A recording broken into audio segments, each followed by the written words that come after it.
welcome back to the Giant Overreaction Week 16 edition, man. The Giants take an L to the Minnesota Vikings. Tough, hard-fought game, but we don't come away with the victory in this one. I chalk it up to too many mistakes on the day for the New York Giants.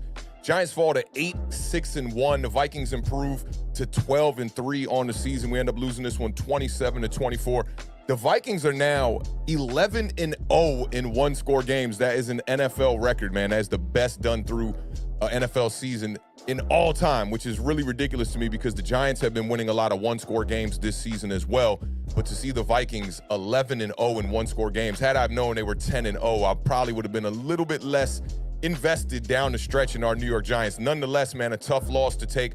Great game from Daniel Jones, man. Let's get right to it, man. Let's go right to the numbers. Daniel Jones, man, great day for this kid, man. 30 of 42, one touchdown, one interception, a QBR of 57.9. He was sacked 3 times on the day. He did fumble on one of those sacks, but the Giants did end up recovering. And the 334 passing yards. I mean, this kid, to me, this was one of the brightest spots of Daniel Jones this entire season, possibly in his entire career, man. Definitely had a day. And real quickly, we'll go into the passing chart real quick because y'all know I've been looking at these passing charts the last couple of weeks. And I wanted to start the show off, by giving Daniel Jones some flowers because I think he did everything he possibly could in this game. Outside of the one interception, we're going to get to that.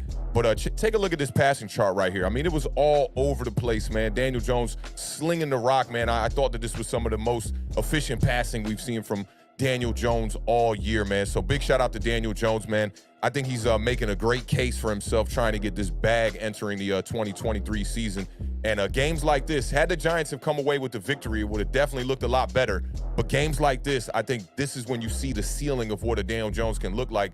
And for a lot of people that are invested in Daniel Jones, this is the kind of passing chart you want to see from the kid. But nonetheless, the Giants did take an L. And it seems like every time we throw the ball 40 times in a game, it is a recipe for an L. But the mistakes, I would say, are most important for this one. But big shout out to the gang, man. Appreciate all of y'all pulling up on this Monday afternoon. Merry Christmas to everybody, man. I hope y'all holidays was lit just like mine's, man. Shout out to my homegirl, man. She got me the hat one time, my lady. She blessed me with a few Giants hats. So y'all gonna see a couple of new vibes this week. So shout out to my love, man. Definitely blessed me.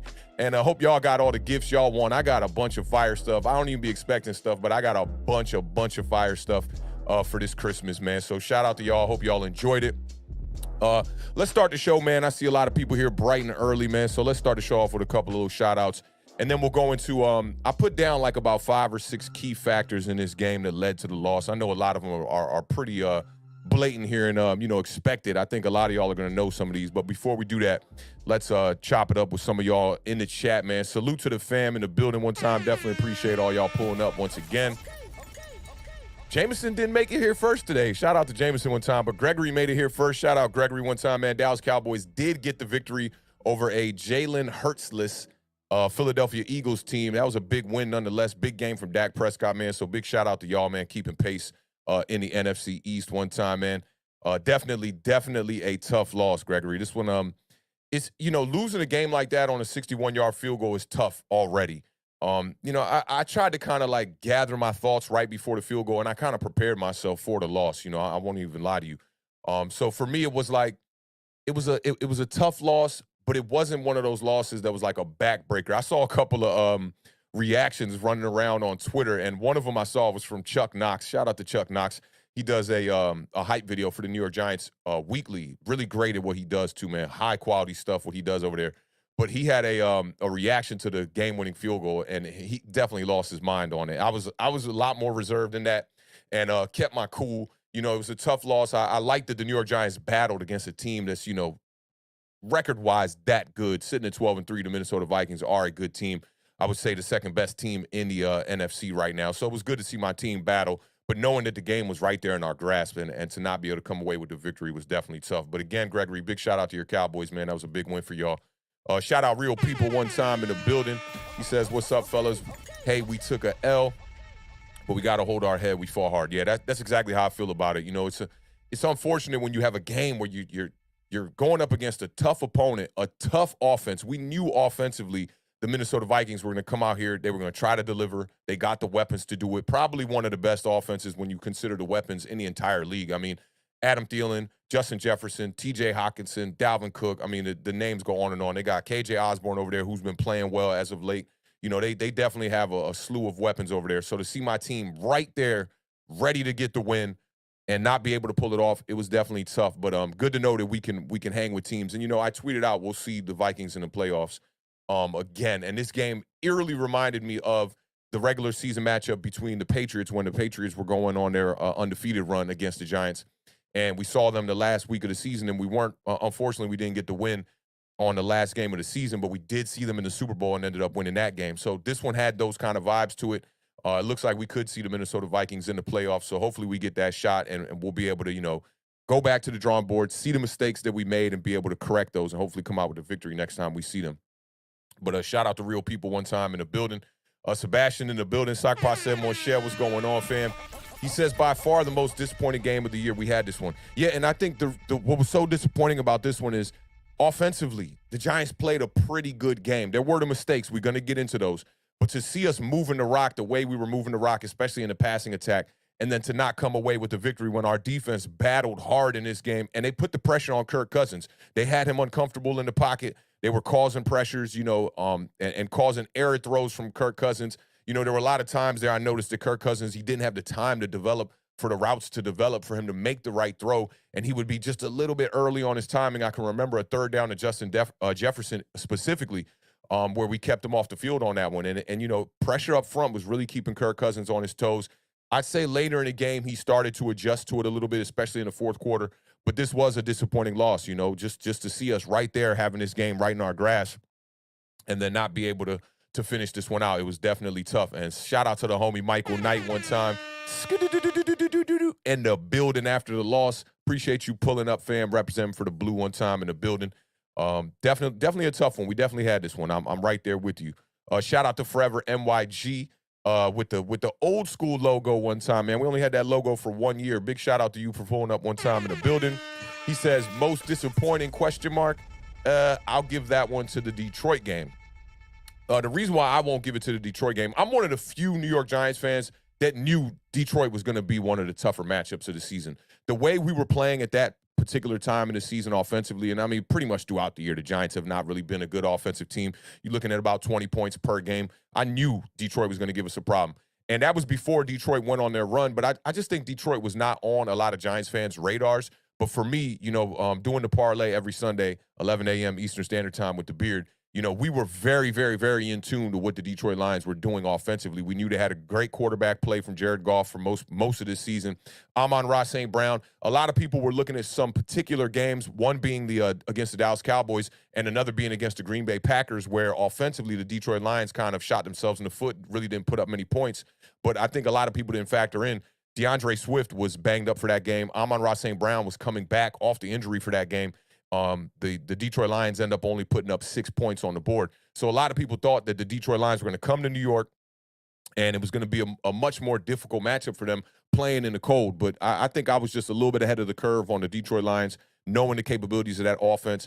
Most 30-point games, 30 or more point games this season by any team in the NFL. And you're seeing it now, man. Them kids are striding over there, and they're definitely on our heels. I think we got to go out here and we got to take care of business against the Colts next week, and all of that will be in hindsight, and we won't have to look back at either the Vikings games, or the Detroit Lions game. So, you know, but definitely both tough losses. Detroit was a tough one, I think, for fans that didn't expect it. The Vikings one is a tough one because you got a guy who I think he was 10 of 18 on field goals over 50 yards, and to knock down a 61-yarder to beat the Giants. It eerily reminds me of the Graham Gano winning kick against us when Graham Gano played for the Carolina Panthers. And that year, we lost a ton of games late to game-winning field goals. So very, very tough, man. Very tough. Nonetheless, both tough losses. But shout out to Forever NYG. My girl got me a shirt that actually has this logo on. I'm going to be rocking soon, too, man. I got a ton of New York Giants gear for the holidays. So salute to Forever NYG, man. Appreciate you pulling up and arriving here early in the building. I know I was a minute late, and Tom Coughlin would not appreciate that. But big shout out to you. Texas boys in the building one time after a big Dallas Cowboys win over the Philadelphia Eagles, 11-4. Definitely a vibe for y'all over there, man. And it's still surprising to see y'all at 11-4. You know, that 4-1 record by Cooper Rush really keeps y'all y'all record high, and the standard's very high for the Dallas Cowboys. But I think y'all need to get it together here defensively entering the playoffs. Y'all going to have to get it together here because otherwise I think a lot of these teams are going to handle business against y'all. But nonetheless, big win for y'all, man. Big shout out to Texas boy pulling up in the building one time, man, and rocking with the Giants fam one time after that loss to the Minnesota Vikings. How about them boys is in here? We got all the Cowboys fam in the building. Can't wait for this one, he says. Yeah, this going to be a good breakdown of this game. We're going to try to fly through this one a bit. I got a couple things I got to handle, but yeah, we definitely going to do a little dive into this game, man. This was a tough one, man, and I think the Giants battled a lot better in some phases of the game than I thought they would, especially offensively in the pass attack. I think they did a really good job. Let me see how about them boys are saying here. Giants had that game. The turnovers killed them. It's all cool because they should beat the Colts pretty easily. Yeah, I'm hoping so, but y'all know how it is, man. NFL games, man, any given Sunday. Colts put up 33 on the Vikings. I don't know how that happened, and then they end up blowing that lead. So I'm a little bit worried. Couldn't keep my eye on that game with Nick Foles getting the start this past week. So I'm gonna definitely go back, try to do a little dive on some tape one time and see how that goes. But yeah, I'm expecting to win against the Colts. I'll keep it real with y'all. Give y'all some early vibes before the preview show on Thursday. Shout out Max Webster one time. He says, yo, Merry Christmas. All hope everyone had a good holiday. I definitely did. Shout out to you, Max Webster. Can't wait to see you get your content back coming, man. I like that concept you have, man. Once you get things settled in, man, keep me in the loop, man. I'll do what I can to help you out. The Beard is in the building one time after that tough loss from the Commanders. I know he's halfway through that game. He was probably ready to go on to Week 17 for sure, man. But tough loss for the Beard. Make sure y'all pull up tomorrow. We're going to be doing a deep dive on the NFC East games and recapping all the games, including his Commanders' loss to the 49ers and doing a little more of a dive on this loss to the Vikings by the Giants one time. Shout out Alpha Mason one time in the building. Dan is in the building. He says Broncos fired their coach. I didn't even see that yet, man. I'm just getting my day started here. I had to handle some things in the morning. Definitely didn't get a chance to see that firing. But that seemed like it was inevitable. You know, it just I can't blame all these problems that are happening with Denver Broncos offense on Russell Wilson. I mean, I just don't see quarterbacks falling off a cliff that steep that quickly. But we'll see. You know, they're strapped into that contract. We'll see what Russell Wilson can do next year. Shout out to the homie Layla one time. He said the Raiders suck. Yeah, man, the Raiders been struggling. This one I cannot believe y'all blew that game. I mean, y'all were pretty much winning it. And you hit me up on text, I believe, was talking about Derek Carr. And I was high on Derek Carr, you know, entering the season. I thought Derek Carr was one of those quarterbacks that, you know, I'd say entering 2022, I would be like, yeah, I'd replace Daniel Jones for Derek Carr. But now, after seeing what he's been doing this season, I'd say absolutely not. You know, he's been an average quarterback throughout his career, but he has put up some numbers. A lot of 4,000-yard seasons for Derek Carr and a good touchdown to interception ratio for the most part. But you get him his weapon over there, and I don't know what to tell you, man. Like, I just don't understand how it's not working. Maybe they need some more time. But I do think firing the interim head coach from last season was probably a mistake. I don't know. He built good chemistry. There was a lot of turmoil in that Raiders locker room, and you saw you guys battle through it without Devontae Adams over there, you know, with Hunter Renfrow being y'all number one wide receiver. And then you get a new coach in here, and it just falls apart. Carolina Panthers better be eyeing what's happening with the Raiders when it comes time to hire a coach for next season because Wilkes has done an incredible job over there. But shout out to Laylo one time, man, pulling up, rocking with the Giants fan one time early in the building. Kevin the PRF rocking with us one time. Good losing afternoon. Yeah, it's been a tough one for the Giants and for the Washington Commanders, man. Definitely tough. But I'm hanging in there. You know, it's not. I don't know. It just this isn't a devastating loss for me. I'd say mainly because with the playoffs on the line, we still got a good shot here to get into the playoffs, so I'm not too upset about it. You know what I'm saying? I'm not too upset about it. I know we got some more opportunities here to be able to try to finish this out and see our way to the playoffs. Shout out Ben Dawson one time early in the building. Vikings pass defense ranked 31st, right? Yep, they are. And I want to say they were ranked dead last throughout most of the year. But we have seen them, you know, hold some quarterbacks in check here and there, but good quarterbacks have put up numbers on them for sure. I still look at them as they are a NFL caliber pass defense. So nonetheless, it was good to see our guys go out there and make the plays that they needed to make. And it really wasn't the passing attack that really let us down in this game, man. It was the turnovers. The turnovers were huge in this one. You had the 2 turnovers, 3 really if you look at the block punt. We're going to talk about that for sure, though. But shout out to Ben Dawson for pulling up one time and rocking with us early on this Monday afternoon. Let me see. Sebastian says, this is the first game where you saw DJ elevate his offensive weapons around him. Yeah, I mean, you saw him get loose and get comfortable. Like, this is the most comfortable I've seen Daniel Jones since his rookie season, where he was just out there slinging it. But now you can't forget, I've talked about this a lot on this channel. Not so much this year. Last year, a ton. When you let Daniel Jones drop back and just sling the ball, the mistakes come with it. And yeah, this was a great game from Daniel Jones. I take nothing away from Daniel Jones. Great game, right? But you saw it. The mistakes tend to happen when Daniel Jones gets loose. He did have the fumble in this game, early in this game, and he had the interception in this game. I'm glad he took all responsibility for that interception. And Brian Dable also in the presser also said, yeah, Daniel Jones threw the ball just a little bit behind Isaiah Hodgins. I saw a lot of people on Twitter saying that Isaiah Hodgins should have cut the route off. I be thinking like people just when they see a good game, they want to try to deflect it as much as they can to go for the guy that they're rooting for. And I'm rooting for this guy too, but let's look at it with an objective eye. At that point in the game, too, Daniel Jones looked his best. I mean, he was striding. We'll talk about that a little bit. I got a couple of notes I'm gonna bring in, that factored in on the reasoning of that interception and what was happening with the tempo during that time in the game. But Sebastian, I think you spot on right here. You definitely spot on. Shout out to Noor one time in the building. What up, fam? Hope all is well. Hope your holidays was good. Shout out to Steve one time in the building. Big salute to Steve in the building one time. Kai's in the building. He says, what's up, Awthentik? Was hoping for a Giants win so they could clinch the playoff spot. Me too, bro. Me too, man. Appreciate you as a Dallas Cowboys fan, being, not one of those fans that's just like dead hating on every other team in the NFC East and hoping that we could get that victory. I try to do the same. As long as the Dallas Cowboys ain't playing up against my Giants, I really don't care what goes on. I'm actually kind of rooting for the Cowboys to get off of that whole like playoff losing thing and that narrative that is surrounding Dak Prescott and whatnot. I think he's a good quarterback, and it's unfortunate that like a playoff loss, or not getting a playoff win is the reason and the determining factors nowadays why people will say like a quarterback sucks. Because I've heard people running around saying Dak Prescott sucks, and I'm just like, what kind of game are y'all watching here? I just don't get it. So I'm kind of hoping y'all could get off that that playoff bench. But if it's up against my New York Giants, you already know that the vibes. Y'all gonna have to take that L. Spike don't care. But a big shout out to Kai nonetheless. Old man Rob is in the building one time. Merry Christmas to you too, fam. Appreciate you pulling up, man. Hope your holidays was great. AJ Nix is in the building. He says tough to win back-to-back high-intensity games after a win. That's true.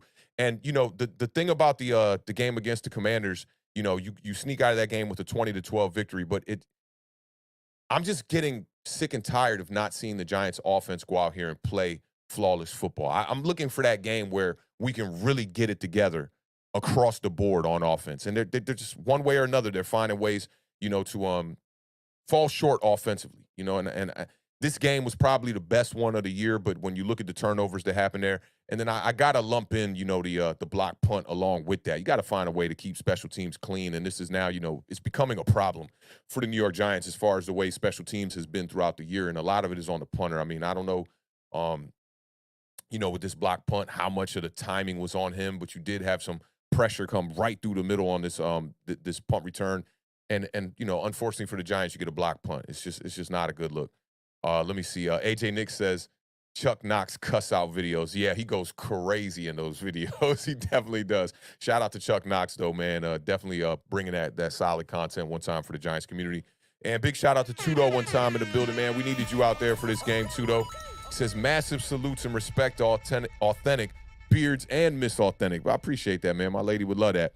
Taking care of our boy during the holidays. And shout out to all diehard Giants fans in the house one time. Shout out to Tudo, man. Appreciate you supporting the channel. You already know you one of the biggest supporters in the Giants community. One of the biggest supporters on this channel, man. You hear week in, week out. First one in, last one to leave. You kind of remind me of Daniel Jones when it comes to that aspect, man. The Giants could have definitely used you out there this weekend.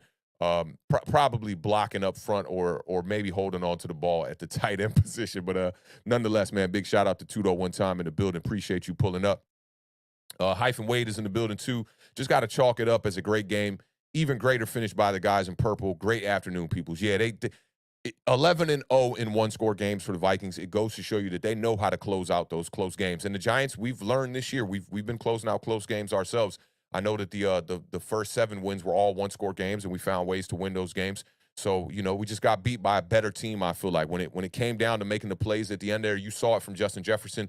You saw it from Kirk Cousins. They really, really put this offense on their back, and they made the plays they needed, especially that last drive. And we'll get into that. But, yeah, I think the better team won this game. We left some mistakes out there, but nonetheless, I got to say the Vikings were the better team on Sunday. And I see the gang giving Tudo props. Shout out to Tudo one time in the building. Sean Smith is in the building. He says, laughing my ass off. Stop, bro. I'm not too sure what he's referring to, but nonetheless, appreciate you pulling up in the building, Sean. Rocking with us on this Monday afternoon. Alvaro was in the building one time. He says, sup, fam. Salute from Chile. DJ is my franchise quarterback. We're going to get into that. We got some overreactions. Y'all already know I talk about the quarterback position pretty much every Giant overreaction we do over here, so y'all know we're going to get into that. Big shout out to Alvaro Orion one time in the building. C-Bands never stay lacking in the building. Just win against the Colts. I'm right there with you, man. Appreciate you pulling up, rocking with us today, man. Sarkin or Sarson, I'm not too sure how to pronounce this one. I feel that the block punt cost us the game. It was part of it. It was part of it. Y'all know me, man. I hate to use one play as an example of why you lost the game, right? But that is a huge turning factor in this game. It's a huge turning factor. But I do think there were other mistakes in this game. I'm gonna go over them all here in a second once we get through these shout outs one time. But definitely appreciate you pulling up and rocking with us today, fam. Who else we got? Kevin the PRF's got a bet here. He says, I got $50 to whoever can make me an Authentic in the Beard t-shirt with Daniel Jones passing chart on it. I got you, man. You ain't got to get the 50. You know what I'm saying? I'll hold you down on that, man. But big shout out to Kevin one time in the building, rocking with us.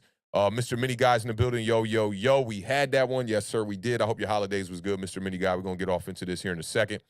Shout out to Lord Goofa one time holding us down over there on Twitch. Heartbreaker of a game for you guys, but happy to see it as a Lions fan. We're still alive. Oh, I didn't know Lord Goofa was a Lions fan. Y'all are doing really good, man. Y'all are on a run right here. I think y'all are a team that deserves to be in the playoffs. It takes me back to when I saw DeAndre Swift, I believe that was, doing that speech during preseason on Hard Knocks, and tears in his eye, and he said that we are not that team from last year, and you're starting to see that from the Detroit Lions. They've stepped up in a big spot here. As long as it don't cost us a playoff spot, I'm kind of hoping y'all get in.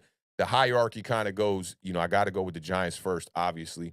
And then I do want the Commanders to get in just off the strength of all the teams in the NFC East getting in. And just for my co-host, The Beard, I think that would be fantastic for us and, creating content moving forward. And then I hope y'all can get in as well.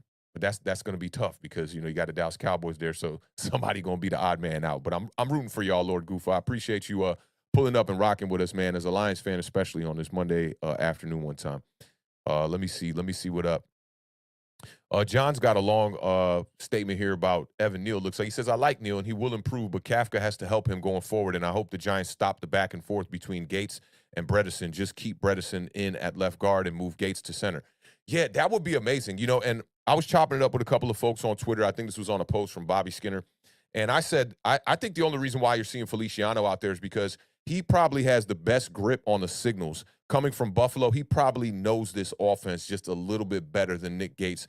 And, there's really not many other options at center. But if Nick Gates, I think, could get the signals down, I do think Nick Gates is the better player that you could put there at center. I saw a couple of plays there from Feliciano where he was literally just getting drove back into Daniel Jones' lap and, getting bull rush right down the middle. And we could use better play on the interior line. Bredesen looks great out there, man. On the Saquon run for the 27-yard touchdown, you saw Bredesen, he opening up holes, beautiful, man. I mean, just a great game by Bredesen. And the health is the thing with him. He just needs to stay healthy, man. And I think he brings great value to this offensive line, and it'll be one less piece that we got to fill if we can keep Bredesen out there, and if Nick Gates can stay on his team moving forward. So that's a great point you make right there, John. And John also doubled down on saying we definitely need a Dory Jackson back. That's facts right there. That's definitely facts. Chaz G is in the building. He said probably Jones' best game. Definitely, especially of the year for sure. This was Daniel Jones' best game of the year for sure. Old man Rob says, can we please get a linebacker that can tackle? I'm sick of the screen passes that go for 10 to 15 yards. Yeah, especially the last one. You saw Landon Collins step up and make a play on second down earlier in the fourth quarter, on a screen pass. And then late in the game, to me, there's something that there's a flaw in Wink Martindale's third down defense, especially on third and long. Too many teams have converted on third and long in pivotal spots on us this year. And, it wasn't even on a blitz this time. I just don't understand it. You got to be expecting screen on third and long. And I think that this particular defensive unit and this coach, they both just for some reason on third and long, they don't expect the screens. And they always get caught off guard on it. And this one really cost us. If you're looking at it, if that was probably a 64, 65-yard, I'd say a 65-yard field goal, it's going to come up short because he did have a little bit of distance on that one, the Vikings kicker. But I agree with you. We got to find linebackers. It's one of the weakest spots on this Giants team. They're battling out there. They're depth pieces. They are battling, but we do need to bring in some guys, some starting caliber, linebackers that can come out here and really lead this defense. Really lead this defense. I think it's a problem for us right now. But I do put some of that on Wink, who called a good game. It was a good game from Wink. But I've just noticed it. Third and long, the Giants defense is very susceptible to short passes going for long plays, and it's unfortunate. We've got ourselves into some tough situations by doing that. Let me see. Just trying to catch up. Shout out to No Mess, No Nets, No Jets in the building one time. He said defense had some issues too. Flott has to come up with that interception. Yeah, y'all are going over a lot of the points I definitely want to talk about. We definitely going to get into that for sure. Ben Dawson said that Moreau looks lost out there. Can't wait for our guys to get back healthy. Yeah, and Moreau has been a starter. That's the thing. It's been Moreau and it's been Adoree Jackson out there on the corners, and then you had Julian Love and Xavier McKinney out there, the safeties. Moreau, the injury kind of slowed down his momentum, I feel like, for sure. And I agree with you. There are times he is looking lost out there, and other times he's making plays. The interception was a clear hold. They had to bring that one back. That was a clear hold on Fabian Moreau. But, we're strapped at cornerback, too. I think that's another position that we're going to have to upgrade here in the offseason as well. Shout out to Dominic Hickman one time. He says, why didn't we put pressure on the kicker? I mean, we tried. They tried to ice him, I believe, as well, too, man. But just a good kick. There's nothing you can really do about that, I feel like. And if you're looking for lack of pressure, I think another thing the Giants were trying to set up there was a return. Thinking that for a 61-yard field goal for a guy who it was a career high for him. I think his career high coming into that one was a 56 or 57-yarder. They were trying to set up the return, and possibly try to get a play there because field goal returns are very likely to go for touchdowns. You've seen that. You got a lot of big boys on the interior, on the the field goal team and whatnot, and you can find ways to utilize speed. So a good kick nonetheless. I think you could try to get pressure on them. You do have to get those on the perfect trajectory when you're kicking a 61-yard field goal. It can't be too high, it can't be too low. And that kicker, he definitely did his thing, and he found a way to put that one right through the upright. So salute to him and congratulations to the Minnesota Vikings. I can own that L on a 61-yard field goal. It's just a good kick nonetheless. Let me see who else is in the building. Rafael Colon is in the building one time. Just know that eventually those close games, you can win them all. That's why I want to see them in the playoffs. Yeah. The Giants, last week we talked about an overreaction about the Giants. Can they compete with any team when they're playing their best? And a lot of people compare it to the game against Washington. I wouldn't compare it to the game against Washington per se, but I do think that when the Giants are playing their best ball, there's not many teams that can really, that will just blow us out. Outside of Philadelphia Eagles, who definitely took care of business and dog walked the Giants, I think we can compete with a lot of teams in the NFC playing our best. But the Giants have yet to play their best football. I just think the mistakes have been there just throughout, and we'll get into it. But shout out to Rafael one time in the building. JJ Stangles in the building. What's up, JJ? Hope all is well. Nova Nebula's in the building one time. Been rocking with us for a long time here for the last couple of weeks. Adoree is still unsure. Yeah, that's facts. We need him against the Colts, too. We're going to have to try to find a way if he's not out there, with depth pieces. But it's unfortunate for a guy like Cordero Flott, man. That interception could have went miles for him, He's been a guy who struggled all season. I'm not quite sold on Cordero Flott. And when I saw him make that play, I was kind of like, wow, man, that's great. And then come back, you look at the play under the hood, and Cordero Flott ends up bobbling the ball a little bit there. But, yeah, we definitely need some elevated play from these depth pieces here for the New York Giants in the secondary for sure. Shout out to Tudo one time, man. Appreciate you with that $4.99 super chat one time. Says Awthentik, as you know, we've got an epic win last Friday evening match and hospital bed now for accelerated healing. I know that's right, Tudo. Get well and get ready for our next match on Friday. Best of luck, man. Finishing out your season, Tudo, man, and definitely appreciate you sending in the super chats, man. That goes a long way for this channel and allows us to be able to, elevate our content and be able to do even higher quality content for you guys, man. So big shout out to Tudo, man. Get well. I hope your rest is as best as it can possibly be on this Monday, man. And I hope your Christmas was good too. Ben Dawson says, does Gates look good to you guys? I think Gates looks pretty decent, I'd say. There's not anybody else you could really fill in there and put in besides him. So right now, I think Gates gives us the best option. If you move him to center, it would be great. Like, I forget who it was. I think it was John who said that earlier.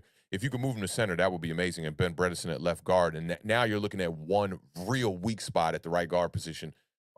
But I think Gates is doing a good job, especially for a guy coming back off of a gruesome injury like that. I think he's doing a good job. Let me see what else we got here. Real People says for NFC East in the playoffs. That would be awesome. That would be awesome. Let me see, just making sure I got all the shout outs out the way. And then I just kind of want to do like a little recap on some of these key moments in the game here. Shout out to Frankie Franchise one time in the building. He says, as a Dallas fan, I was rooting for the Giants. Major heartbreaker for you guys. Yeah, I almost used the word heartbreaker in the title for today's stream. And I was like, it wasn't quite a heartbreaker for me, but it was definitely a letdown. But I can understand for the fans that, a heartbreaking loss like that. I mean, you're right there. You feel it. You get the 2-point conversion. It's unfortunate to walk away with a loss there. Let me see if we caught up here. Yeah, we all good to go. Okay, so big shout out to all of y'all in the building, man. I appreciate all of y'all pulling up, rocking with us, especially after Christmas, man. Again, I hope everybody's holiday was as good as you wanted it to be, man. And for all those that, celebrate whatever other, Christmas, whatever holidays you celebrate during this time, I hope it was good for you, man. I hope you took care of the kids, man. These holidays is really for the kids, man. The kids got to get their gifts and whatnot, man. And it was great seeing the kids, in our family opening up their gifts, man, and just getting all the stuff they wanted, losing their minds, screaming. It was amazing, man. So I had a really great holiday there, man, and I ate well. It was awesome time to catch up with the fam. So I hope, you guys got to enjoy it the exact same way. But big shout out, big salute to all of y'all in the building, man, rocking with us on this Monday afternoon. Let's talk about this game a little bit. And, I wanted to just talk about some key points. I don't really want to break down the whole game and whatnot. I just wanted to talk about a couple of key points that I noticed in this game that really, shifted this game in the trajectory towards the Minnesota Vikings and, away from the New York Giants. And we all know this game was right there for us, right there for the taking. And it just seemed like the Giants didn't capitalize on a couple of key things here. And I also want to talk about the windows. There were some great windows in this game for Daniel Jones and this offense, and they tried their best, and a couple times they fell short. But for me, all right, so right now the Giants, they're 2-5-1 in the last 8 games, and I think this goes to show you that this is more like the team that a lot of people thought they were entering the season over the team that we saw go on that run. I think it was a 6-1 record, ended up being 7-2 and whatnot, having 7 wins, 2 losses. People were looking at us, calling us the worst 7-2 team in the NFL. I do think a little bit of that was a little bit, could blame that on the favorable schedule and whatnot, and just winning some tough, tight, close games. But now we're sitting at 2-5-1 in our last 8 games. Still got a 91% chance to make the playoffs. We beat the Colts and we're in. So that take care of business. Our fate is right there in front of us. The Giants are going to have to do that. So for me, the key factors versus the Vikings, okay? Number one for me, this offense, right? They got off to an extremely slow start. And I think you cannot do that in a game against a team like this when you know offensively the Minnesota Vikings are going to be able to put up points at will whenever they want to. Defense played a good bend, don't break type of style. But when you get off to 2 offensive possessions to start the game and come away with 0 points, it's not a good look, okay? The defense comes out here. They stop the Vikings on the first two drives. And I'm like, this is an alley-oop for the Giants offense. I talked about this on the Thursday preview show. Get off to a clear start in this game. Try to put some points on the board and control it throughout. And they were unable to do that. The first drive was 6 plays, 24 yards, and a punt. And then the Giants got the ball back after 2 stops on the Vikings and go 3 and out. On the third drive, Kirk Cousins, he got it going. Couple of throws to Justin Jefferson. It ends with a touchdown to T.J. Hockenson. And the Vikings go up 7-0. Now, you get the ball back after the Giants go up 7-0, and Daniel Bellinger fumbles on that next drive. The Giants defense hold the Vikings to a field goal, and it's 10-0 that quickly. Now, for me, I'm looking at it like with everything that had happened in the beginning of that game where you stall out on 2 drives, you fumble on your 3rd drive, to be down just 10-0 is really not that bad to be down 10-0 early in the first quarter. Now, Jones comes back. And Jones put together one of the best drives I've seen the whole entire season. I know a lot of people want to harp on that 97-yard drive and all that, but this drive to me, it let me know that Daniel Jones was settling in. Fantastic drive. It ended with a beautiful touchdown pass to Isaiah Hodgins. 10-7 now for the Minnesota Vikings. Now, I want to look back at that fumble just a little bit. Now, Daniel Jones got off to a slow start in that game, right, on the first 2 drives. Now, he just didn't look settled in. He looked a little bit shaky on the first 2. On the 4th drive, he actually got it together. On the fumble drive, you're starting to see Daniel Jones start to get it going. 6 plays, 51 yards. To me, it just ruined the momentum. And it was a great play by the defender on that, but Daniel Bellinger has to find a way to hold on to the ball there. Now, third, I want to talk about the windows here. Now, at the half in this game, the Giants were down 10-7. We were getting the ball at the half. I'm looking at it like, hey, man, this is looking really, really nice for the New York Giants. I think it's set up for us to come out there in the half and find a way to put up some points on the board. And that's what the Giants did. They get a field goal on that drive, tie it up 10-10. Now, for me, there's a window in the third quarter, to me, that was the first window of the game. And I always look at windows from the quarterback position, but you could look at these kind of with a grain of salt and just say, they're from the quarterback position, but they're also for the offense. Now, it was the third quarter, 17-13, the Vikings were leading. And we had just had a good drive from Saquon Barkley right before, where we ended up getting a field goal. And the Minnesota Vikings ended up answering our field goal with a touchdown to make it 17-13, right? To me, Jones was like in the best rhythm. It's probably the best rhythm I've ever seen Daniel Jones in my entire life. He had completed 11 consecutive passes at this point, and he just looked like he could not miss. The offensive line was holding up just enough. You saw him maneuver in the pocket, dating back to the touchdown that he had to Isaiah Hodgins, where he stepped up, slid to the right, and then throws a beautiful touchdown pass. The kid was in rhythm, and I'm going to put up his numbers on the board here just so y'all can see him as well. I did go over his numbers in the beginning, but those were the numbers on the day. And you know, I saw our coaching staff begin. A lot of people say that this coaching staff has complete confidence in Daniel Jones, and I just don't agree with that. It's just my opinion. I can see why people would disagree with my opinion on that and do think that they have full, confidence in Daniel Jones. But for me, I don't think they have full confidence in Daniel Jones. And when they saw him get into this rhythm, I think they started to see it and they started to get confidence in him. And in return, I think it was a bad idea. I think they got a little bit too pass happy on that drive in the third quarter where Daniel Jones threw the interception. It's 17-13 at that point. You get a pass to Hodgins for a first down. It was 3 straight first downs on passes. A pass to Richie James for a first down. A pass to Darius Slayton for a first down. And then Jones drops back. He's got nice time. It's a one-on-one matchup with Isaiah Hodgins on a crosser route about 15 yards deep, and he's intercepted. It was a great play by Patrick Peterson, but the ball is a little bit behind him. What I liked about it is you saw Daniel Jones just, no hesitation, hits the back step, let it sling. It's a bad throw, nonetheless. So for me, window number one, Daniel Jones falls flat in that one by throwing the interception. I don't know. Let me know what y'all think on that one. For me, the pass looks like it's a little bit behind him. And it's just a window where you're down 17-13. If you could come away with a touchdown on that drive, I think it completely changes the whole landscape of this game.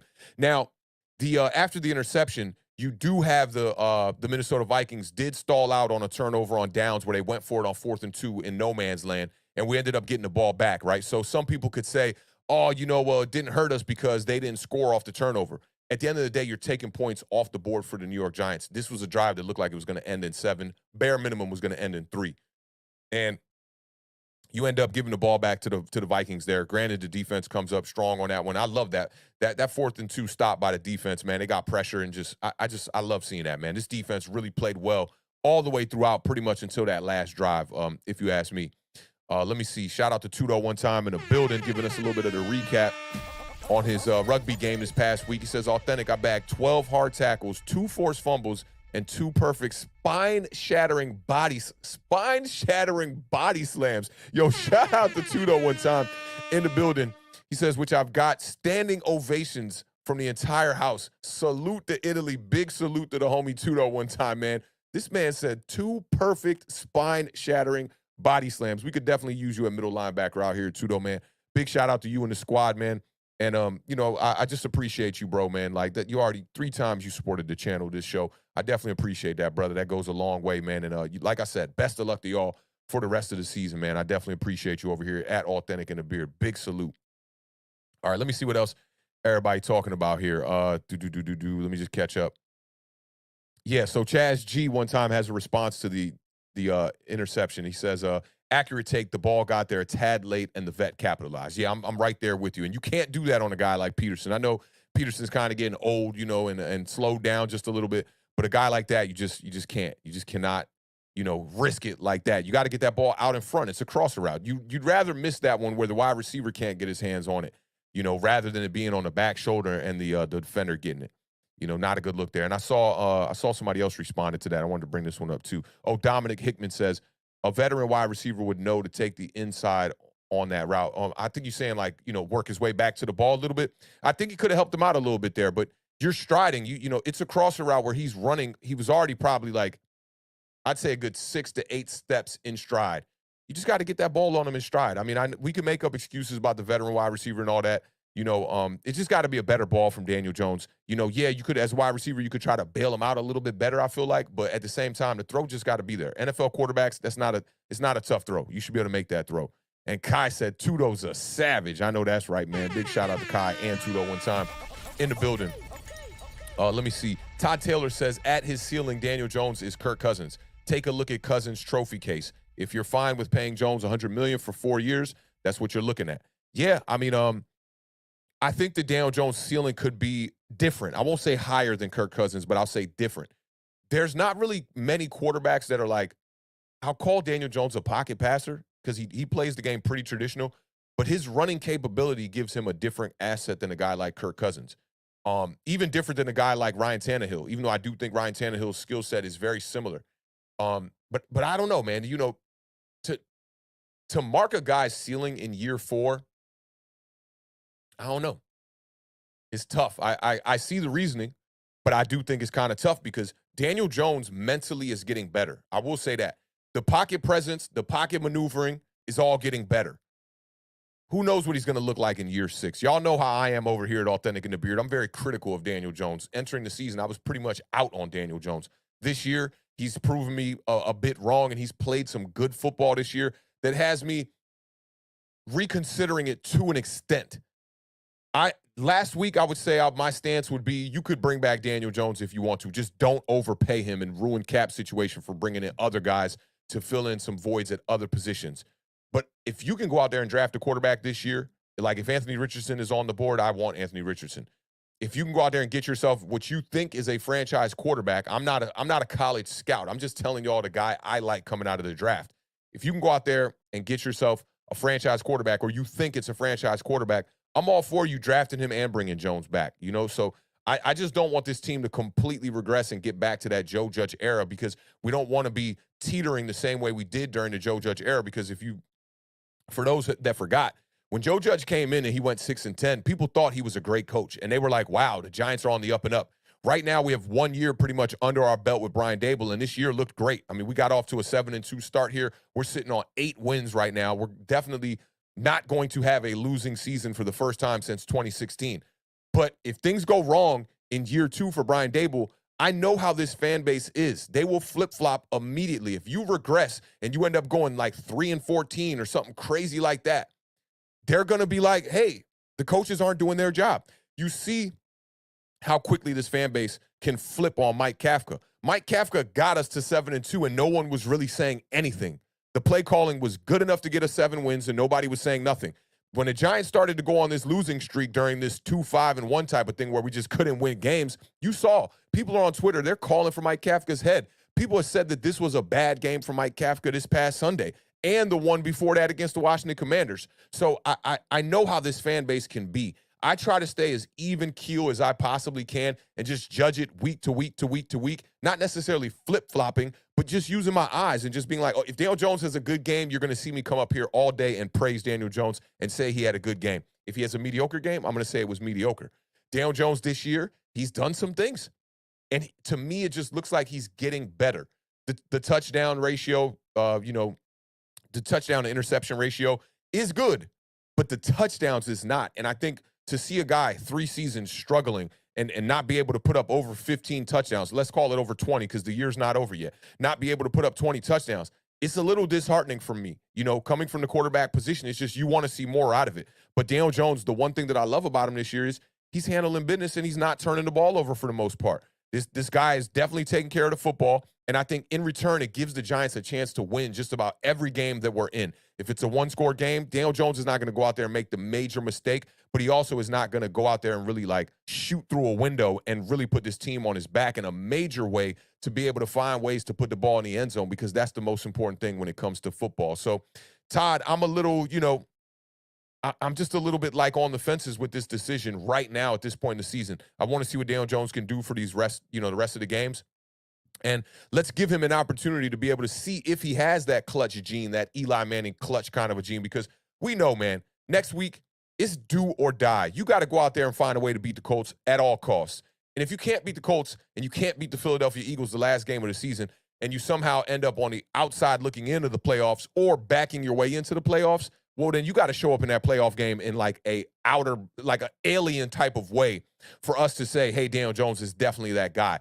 I know a lot of people, they took to Twitter this week. They used this game as the example of this is why I got to bring back Daniel Jones. For me, one game will never skew my opinion one way or the other. I've seen 4 years of this quarterback. He's a good quarterback. I don't think he's, some trash quarterback or some, below average quarterback. I think he's a guy that deserves to be a starter in this league. But one game is not going to change my opinion on that, especially when you're going up against, I'll put this as an asterisk, probably the worst pass defense in the NFL right now. So I'm a little bit, just on the fences with this right now. We're going to talk about this in some of the overreactions, but I definitely feel where you're coming from, Todd. I think it's not a outrageous take, as some people would say, when people double down on not bringing Daniel Jones back. So I respect the take, bro. I definitely respect the take. Yeah, and Jay Jean says, good take, Todd. Jay Jean says, but I think it depends on the teams we face and lose to next year. If we losing to the 2-15, 3-14, 4-13, 5-12 type of teams next year, I'm gonna feel some sort of way. And I'm right there with you. This year, we happen to win some close games, and we beat the teams that I feel like we were expected to beat for the most part. We went out there, we took care of teams like the Texans early on, the Jaguars and whatnot, even though that game, we did get a bit lucky with the ATN fumble and whatnot. And then some surprise wins like games against the Titans, the Packers, the Ravens, handling business against Washington was a game I thought we should have won as well. The tie, we look at that could have been a sweep for Washington, or for the Giants against Washington. In return, we got to deal with the tie and take this win to the bank, the 20-12 win from last week and whatnot. But it's a good take. I think Todd's got a good take there. And we won't know until next year, because if the Giants can start to win some games on the back of Daniel Jones, if he comes back next year against tough competition throughout the whole entire year, then you got to just say, hey, they made the right decision. That's what it is. But we'll see. I'm gonna worry about that, I think, a little bit more in the offseason, but we're definitely gonna talk about it today. We're definitely gonna talk about it today. Shout out Omega Supreme one time in the building. I appreciate you pulling up, my guy. Let me see. Yeah, Host of Horror says AFC East next year. Now, I said this to somebody. I can't remember who it was, and they disagreed with it. I thought it was AFC East next year as well, so that's going to be extremely tough.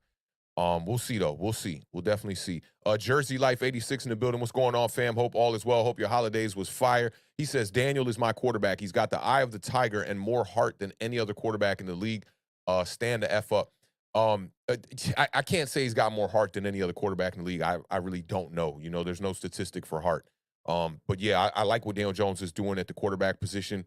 I'm gonna talk about this. I like you brought up the eye of the tiger. We're gonna finish this out and talk about this. But shout out to Jersey Life one time pulling up in the building. Let me see what's going on here. John said that the Jets are moving on from Zach Wilson. I mean, I figured that, but maybe there's some proof in the pudding now. All right, so we talked about the Daniel Jones first window. I'm gonna leave the numbers up there so that can get embedded in your brain, because this was a really good game from Daniel Jones. The one interception was pretty much the one major flaw on the day from Daniel Jones. Outside of that, pretty clean game. You got the 30 of 42 for 334 passing yards. The QBR 57, not fantastic, but still very good. Now, window number 2 for me for Daniel Jones in this offense came with 9 minutes left in the game. This one was around midfield. The score was the same. It was still 17-13. And Jersey Life, when you talk about the eye of the tiger, if you're referring to Rocky and Rocky 4 and having the eye of the tiger and whatnot, I think it dates back to Rocky 2 even as well. Normally, you don't have multiple chances to put the eye of the tiger on display. When you get that window, you got to go through it and go do it. Now, a lot of the times when this offense stalls, it's not all on Daniel Jones.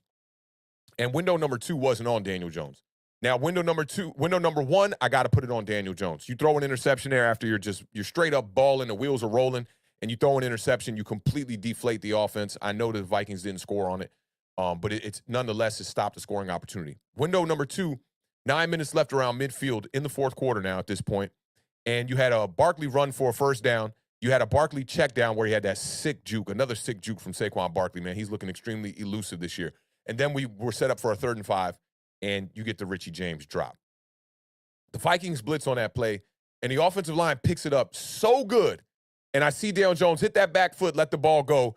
And Richie had it in his hands. I don't know if y'all are familiar with La Bamba, the movie. It's an old school classic about Richie Valens. And when he ends up, spoiler alert, when he ends up dying in a plane crash, rest in peace to Richie Valens too. There's nothing to laugh about. But when he ends up dying in a plane crash, his brother like is in the field and he just yells out like to the atmosphere, just Richie. And it's exactly what it reminded me of, because I literally screamed Richie when he dropped that, because Richie James was having a great game up until that drop. Balling out. He had the big play on the sideline. And I'm just like, it was just so puzzling to me that he dropped the ball on a quick little slant like that from the slot position. No one around him. It's like he tried to catch it and go so fast, he kind of got ahead of himself, and he ends up dropping it. So window number 2 is 1,000% on Richie James. He ended up having a good day, 8 receptions for 90 yards. He led the Giants with the 90 yards. No touchdowns on 12 targets. He had the long of 33 yards. It was a great catch. A dot from Daniel Jones on that throw, too. He didn't put like that lob kind of trajectory on it. He kind of had to get this one more on a rope to have the timing land the way that he wanted, and it was a great throw. Richie James, I'm not going to rag on this too much. It's a big drop, and it's another moment in the season where you can look at it. You can fault Richie James because you had the fumbles, the 2 muff punts against the Seattle Seahawks. So you can look at this one the same kind of way. This was a bad mistake by Richie James. But I will applaud the effort that he put into this game. 8 receptions for 90 yards. We're not even in position to be able to be in this game without Richie James. He balled out in this game, and he made a mistake. Drops come with the game. This guy's a depth piece guy filling in. I'm not trying to make up too many excuses for him, but I don't want to make it seem like Richie James is just straight up garbage. Richie James, he did some things in this game that led to the Giants being in position to be able to try to win this game.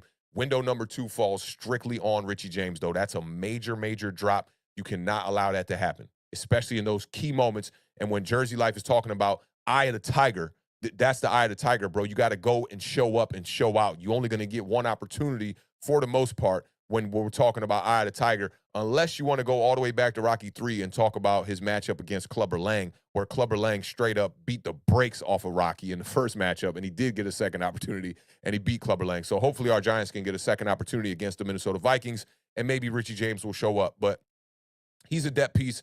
You know, he made some plays in this game, and unfortunately on this one, he didn't make the play. Now, the last window for me came with exactly 3 minutes left in the fourth quarter, and the Giants were down by 8 points in this one. And Daniel Jones, man, showed up on this drive. And you had another drop by Richie James on that drive. He had 2 drops in this game. I don't know if they went down in the stat box as that, but when I was taking notes during the game, I saw another drop from Richie James on this one. But that was on 2nd and 2. You had to drop from Richie James.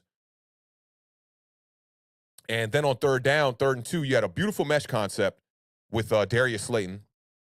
He ends up freeing up, getting wide open, going on a little crosser route, little short mesh concept there, and he gets 32 yards, puts us in position. You had a batted pass and an incomplete to Barkley, and it was now 3rd and 10. And we knew that this was 2-down territory. We were just approaching the red zone here. We're like right outside the red zone, somewhere around the 30. And I love this play from Daniel Jones because situational awareness. It's 3rd and 10. Everything's on the line. You're down by 8 points. You know, it's 24-16, I believe, at this point. And Daniel Jones runs for a 7-yard run, and he sets it up for Saquon Barkley. It was an 8-yard run, actually. He sets it up for Saquon Barkley on 4th and 2, which I didn't think it was going to open up, but I love the gutsy call. I'm so sick of the New York Giants doing these pass plays on 4th down attempts, 4th and short. We got one of the best running backs in the league. Put trust in this offensive line. Let's play some bruiser gang type of football and give Saquon the ball. And that's what they did on 4th and 2. It opened up, and Saquon Barkley ends up running for a 27-yard touchdown. Beautiful run, too, man. Great block by Bredesen on that one. The offensive line really held up, man, and that looked really good. Now, you go for the 2-point conversion, and this is big dog time. This is do or die right here, okay? And Daniel Jones buys himself a little bit of time, scrambles to his right, puts the ball in the only place that you could put the ball for Daniel Bellinger to get it in the back of the end zone on his tippy toes. Bellinger has the whereabout to get both of his feet down, and the 2-point conversion is good. And I celebrated, but I knew what was good. There was a little bit of time left on the clock, so I was very, weary of that. And, I'm looking at it like the Vikings are probably going to come down and probably, at least try to get in position there and do a decent job of it. And it was unfortunate. The one window for me that the defense didn't close on, 24-24. The Giants definitely left too much time on the clock there, but you had to get your 8. You got to get your points. So it's not like you could do a Alma Bradshaw and stop on the goal line. You got to go get your points there. 122 left in the game, and Jefferson has a huge catch. The blitz doesn't get home. He gets a nice catch on Darnay Holmes on that one. And then that one was on a third down too. Another third down. You get 3rd and 11, everything on the line. The New York Giants defense falls short here. You get a screen pass to Justin Jefferson. He takes it for about 13 yards, sets up the 61-yard attempt. The Vikings had no timeouts. They hurry up to get to the ball, spike the ball, get their field goal team out there in time, and they kick the 61-yard field goal to beat us. I mean, just recapping it all in my mind, it hurt. It definitely hurt. It definitely hurt. I tried to keep it cool and show some resiliency, but it definitely hurts to lose like that because I felt like the momentum was shifting our way, and it just immediately deflates after the Saquon Barkley touchdown, the Daniel Jones to Daniel Bellinger 2-point conversion. They drive down, kick the field goal, and it completely deflates the whole game, and we end up losing this one 27-24. Now, the one thing I left off here because somebody did talk about it in the chat was the Cordero Flott interception, the dropped interception. That really hurt us, man, because then they end up going down the drive there. TJ Hockenson scores the touchdown, I believe, on that one. And I thought the TJ Hockenson touchdown was a little bit, I don't know, man. It was close to me, but I thought that his forearm might have been out of bounds by the time he regained possession on that one. But nonetheless, they count the touchdown. And in the second half, the Vikings they did what they had to do. They had the 2 touchdowns and the field goal in the second half. They end up outscoring us. Actually, they didn't outscore us. It was tied in the second half, 17-17. So when you look at it, the field goal to, in the second quarter by the Vikings is really the difference maker there. And the interception from Daniel Jones, the blocked punt, the Cordero Flott non-interception, all those things add up. And when you look at all those mistakes, right, you're looking at about 5 or 6 mistakes there. To still be able to be in that game, it's extremely fortunate, man. It's extremely fortunate. And I see Stephen R. says Wink needs to stop blitzing on 3rd and long. The first 3rd and long he blitzed. And I think he tried to, learn from his mistakes on the screen pass to Jefferson. And they faked the blitz from Kayvon Thibodeau. They send one man on the opposite edge. And then it just, they just don't make the play. It's not like they sent an all-out blitz, on the second one. But on the first one, they definitely sent a lot of people on that one. But they got to figure out a way to just work on their 3rd and long. Situational football there. They seem to fail there. And you just got to be ready for the short pass. I'd be willing to allow them to get a 15 yards on a post route or something, or be man-to-man down the field. But it's it's just it's disheartening when you see your defense kind of fall short on 3rd and long that much. It's been a reoccurring theme all season long.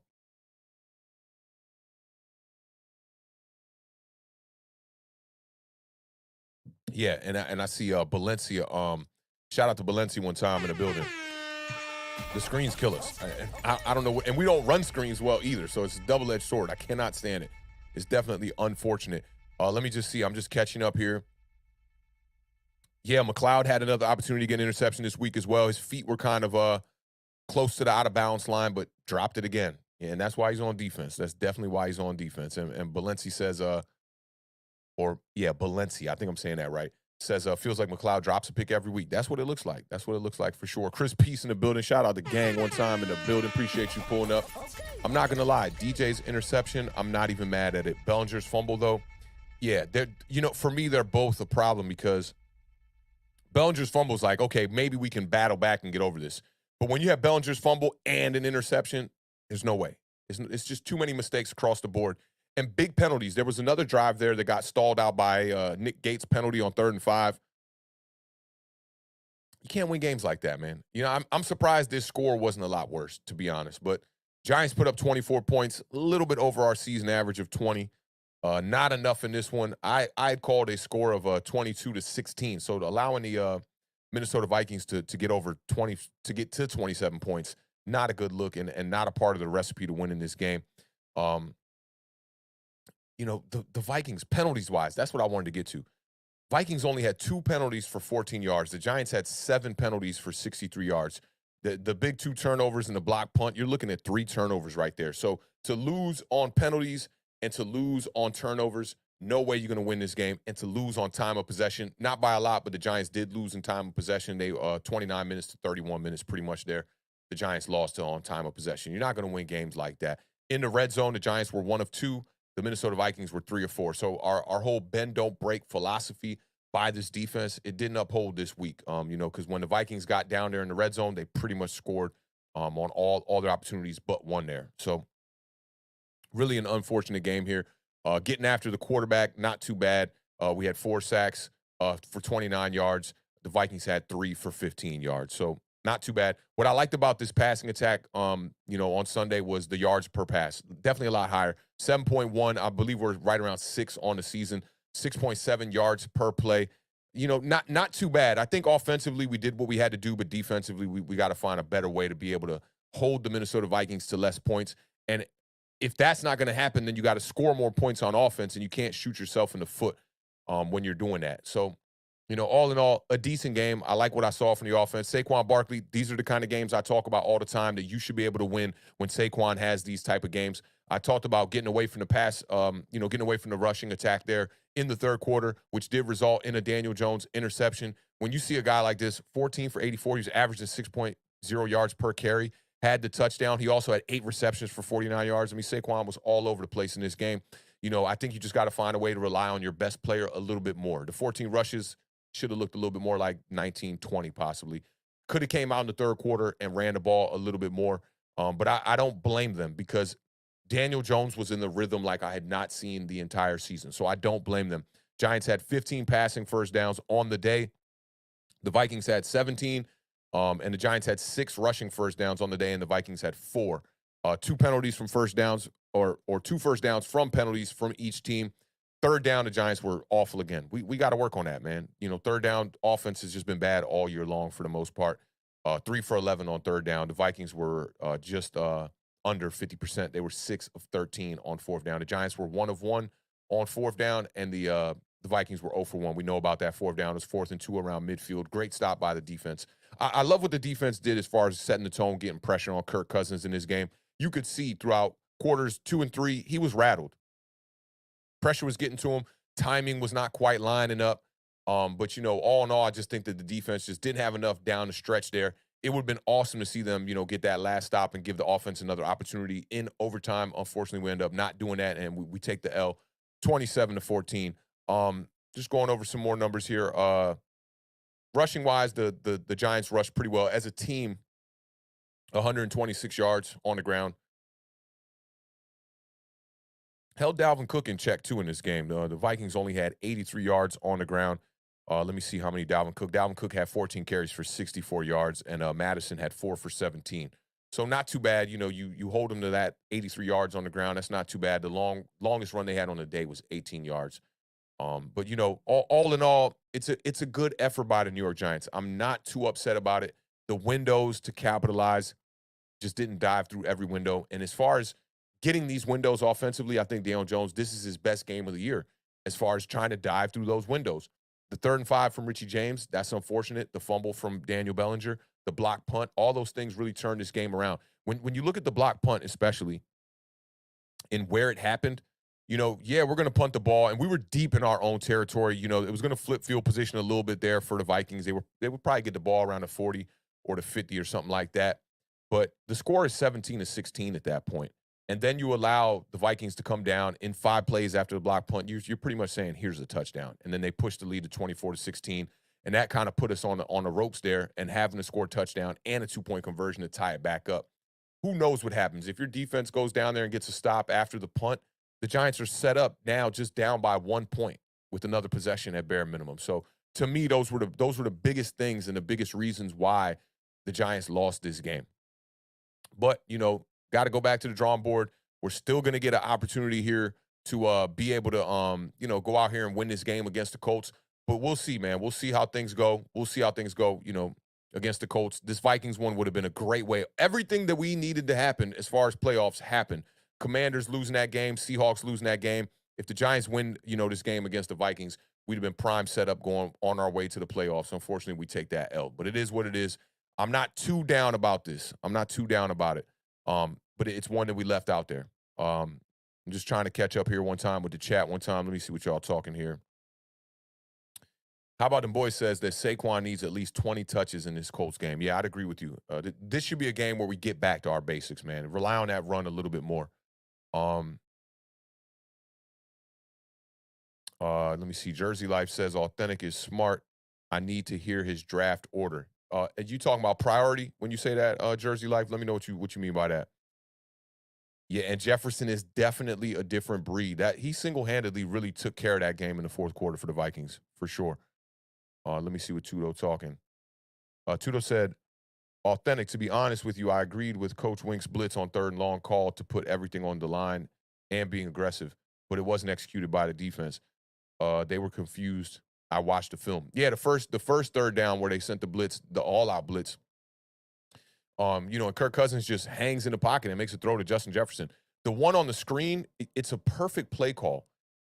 The Giants sent their blitz from the opposite side where the screen was going, and they run the screen to the right side. It was a perfect play call for us. And Kayvon Thibodeau faked the blitz, and then he went out to go out in the pass coverage, and he ends up getting blocked. They got two other blockers out in front on that. As soon as he caught the ball, I knew the Giants were hit. I knew they weren't going to get to that. I was just hoping that they could find a way to stop them at least before the first down marker, and that didn't happen, so it's unfortunate. And Tudo with the $4.99 super chat. I appreciate that, fam. He says, Awthentik, if Coach Wink had me lined up on those third and long plays, I would have executed them the right way. Giants D didn't know how to execute them. Yeah, it's unfortunate. And I just think, you got to understand the situation there. I would have played everybody at the line where it would have been to get to about 60 yards and kept everything in front of me. Instead, you're looking to get pressure on the quarterback, and I think that, honestly, that's why they got that many yards, to be able to put them in a position to kick that game-winning field goal. But it's hindsight. At the end of the day, you gotta die on the decisions you make, and that's what Wink Martindale did. But big shout-out to Tudo, man. I definitely appreciate the $4.99 super chat, man. You already know. Goes a long way for this channel. Big salute to you. Big salute to Italy, too, fam. Let me see. And Stephen R. said that Kayvon will be a monster next year and on. Also, 49ers with a backup don't scare me. And now with this game against the Vikings, I feel like we can steal a playoff game round one. I was of this thinking too, Stephen. I was thinking Brock Purdy, a quarterback for the 49ers, that doesn't scare me that much. But the way that they played these last two games, you look at the Bucs game, you look at the Commanders game, their defense is so dominant. You be lucky to put up 20 points on that team, and their defense is just putting them in position for that offense to score points week in and week out, backup quarterback or not. So I agree with you. I'm not really scared of them. I do think we could match up, but that defense is definitely something to be worried about for sure. And Jersey Life says, yes, priority Awthentik. Today, this is how I feel about it today. It's tough. It's definitely tough. I think if you got the franchise quarterback you want, go get him in the first round if he's there, if you can get him. If you're not going to do that, I might go BPA possibly, especially if he's a linebacker. None of the wide receivers in this draft really got me head over heels. Oh man, I really want this wide receiver. So I don't know if you go out and spend draft capital on first round wide receiver. You could also go interior lineman. I really couldn't prioritize it for you right now. But I will tell you this: the position groups that need to be upgraded the most: wide receiver, interior line, linebacker, cornerbacks. We need more depth at cornerback. It wouldn't hurt me to go out there and get another running back either, but you could do that in free agency. But I do think pairing Saquon with another running back would be a vibe for sure. But let me give you two scenarios. If you're going with Daniel Jones moving forward, go wide receiver first round. If you're not going with Daniel Jones, I think I would lean more towards getting the quarterback in the first round. Or if you see your unicorn out there, the guy you want as a quarterback, go get him. And if not that, go with wide receiver, because Giants need help at wide. We need a number one, and hopefully we have to hit on this number one. We need a guy that's going to come in here and do a Jamar Chase, or do, a Justin Jefferson, or at bare minimum do a Devonta Smith first year with Jalen Hurts at bare minimum. So, yeah, that's where I'm at with it now. It's not quite draft season yet, so, I'm still in regular season mode here, trying to get ready for the playoffs, though. And shout out Sebastian one time in the building for that $1.99 super chat. Sakwase Moshe. He says, live by the blitz, die by the blitz. It's facts. It's flat. That's why I'm not too mad at Wink Martindale, man. Do what you do. This is a part of your scheme. They paying you the bucks, man, not me. I'm just here to give an opinion on it. I don't think it was like the wrong call necessarily, but they just called us slipping. The Vikings had the right call on that last one for sure. But shout out to Sebastian, man. Appreciate the 199 super chat, man. That goes a long way, brother. All right. So I think we're ready, man. I think we can go off into these overreactions. I definitely wanted to get y'all up out of here in under 2 hours today. Appreciate all of y'all rocking with us. I haven't even looked up at how many people in the building. We got over 75 in the building. Salute to y'all, man. Appreciate the gang repping, especially after a loss to the Vikings, man, 27-24, and we'll call it a heartbreaker. I didn't want to call it a heartbreaker. We'll call it a heartbreaker for sure. Let me see what Tudo's talking here one time.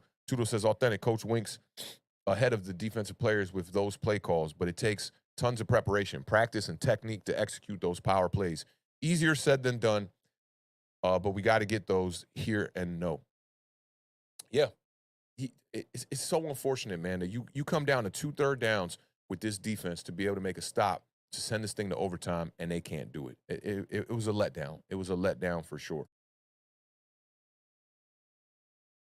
Yeah. And Steven R says, I think it's cornerback or wide receiver. Getting a cornerback next to Dory is big, but I think wide receiver is deep, plus Joe Shane can make moves before the draft too. I like that too.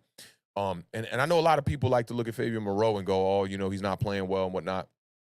I got to watch this defense in person this year. And cornerback, man, is a tough job in this Wink Martindale defense. You really got it. Like the one-on-one matchups that you get is so difficult. We already know wide receivers dictate the pace of where the route is going. So playing cornerback and man-to-man coverage in the NFL, there's not many people that are going to come in and lock down right off the bat. So I commend these guys. I commend these depth pieces coming in and doing their best job and limiting teams. I don't think people thought we were going to play the Minnesota Vikings as well as we did, especially offensively and defensively. I just don't think that. And looking at it, you got 2 receivers that go over 100 yards, which is very unfortunate. TJ Hockenson and Justin Jefferson just straight up destroyed us. Hockenson had 2 touchdowns on the day, 109 yards, 13 receptions. Both of these guys were targeted 16 times on the day. So it's really interesting that they just couldn't find a way to stop him. I feel like a lot of it came in the second half, especially for Justin Jefferson. He had 12 receptions for 133 yards and a touchdown on 16 targets. And it's not like they were killing us with big plays either. Justin Jefferson had the longest of 25 yards, and TJ Hawkinson's longest was 16 yards. So they kept everything in front of them for the most part. But those two guys, they definitely beat our defense, man, and won that game for the Minnesota Vikings. Let me see what Tudo's saying. Tudo said, man, big shout out to Tudo one time, man. Tudo, today's episode is brought to you by Tudo, man. Big shout out my guy one time with the $4.99 super chat. He says, Awthentik, please suit me up against the Colts losers, and I'll promise you, you fools won't be walking off the pitch on his own power. I like that. And serve everyone free pancakes all day. Shout out to Tudo. Tudo is hype on a Monday afternoon, man. I told y'all, man, we got to suit up Tudo. If you want guaranteed victories, you got to put Tudo out there one time, man. But shout out to Tudo for supporting today's episode, man, in a major way. Big salute to you, Tudo, man. Hope all is well with you over there. Let me see. I see J. Jean said, thanks for the update, Jersey. Let me see what Jersey was saying one time. I can't find that one. Okay. Must have updated. Yeah, man. So, defensively, just couldn't stop those two guys, man. That's really it. They didn't run the ball well. A lot of people were going around saying the Giants outplayed the Vikings. I don't know about that, because when you look at the mistakes that were made, that it's a part of the game as well, too, to have them put up this many passing yards really going through just 2 players is unfortunate. Adam Thielen did nothing on 5 targets in this game. He had 1 catch for 6 yards. And then KJ Osborne, he had three receptions for 17 yards on 4 targets. So, I mean, you're looking at 32 targets between 2 players, and those 2 players come away with what? 240 yards of offense and 3 touchdowns? That's ridiculous. It's really ridiculous. The defense didn't look as bad as those numbers suggest right there, but it's definitely ridiculous that we couldn't stop those 2 players, and that's how they end up beating us in the 4th quarter. It's tough. But I want to go over here about, I think I got 4 overreactions. Yeah, I got 4 overreactions, and I'm going to start with a fairly easier one today. Let me just get these a little bit in order one time. And, yeah, we're going to start with this one right here. All right, let's get to it.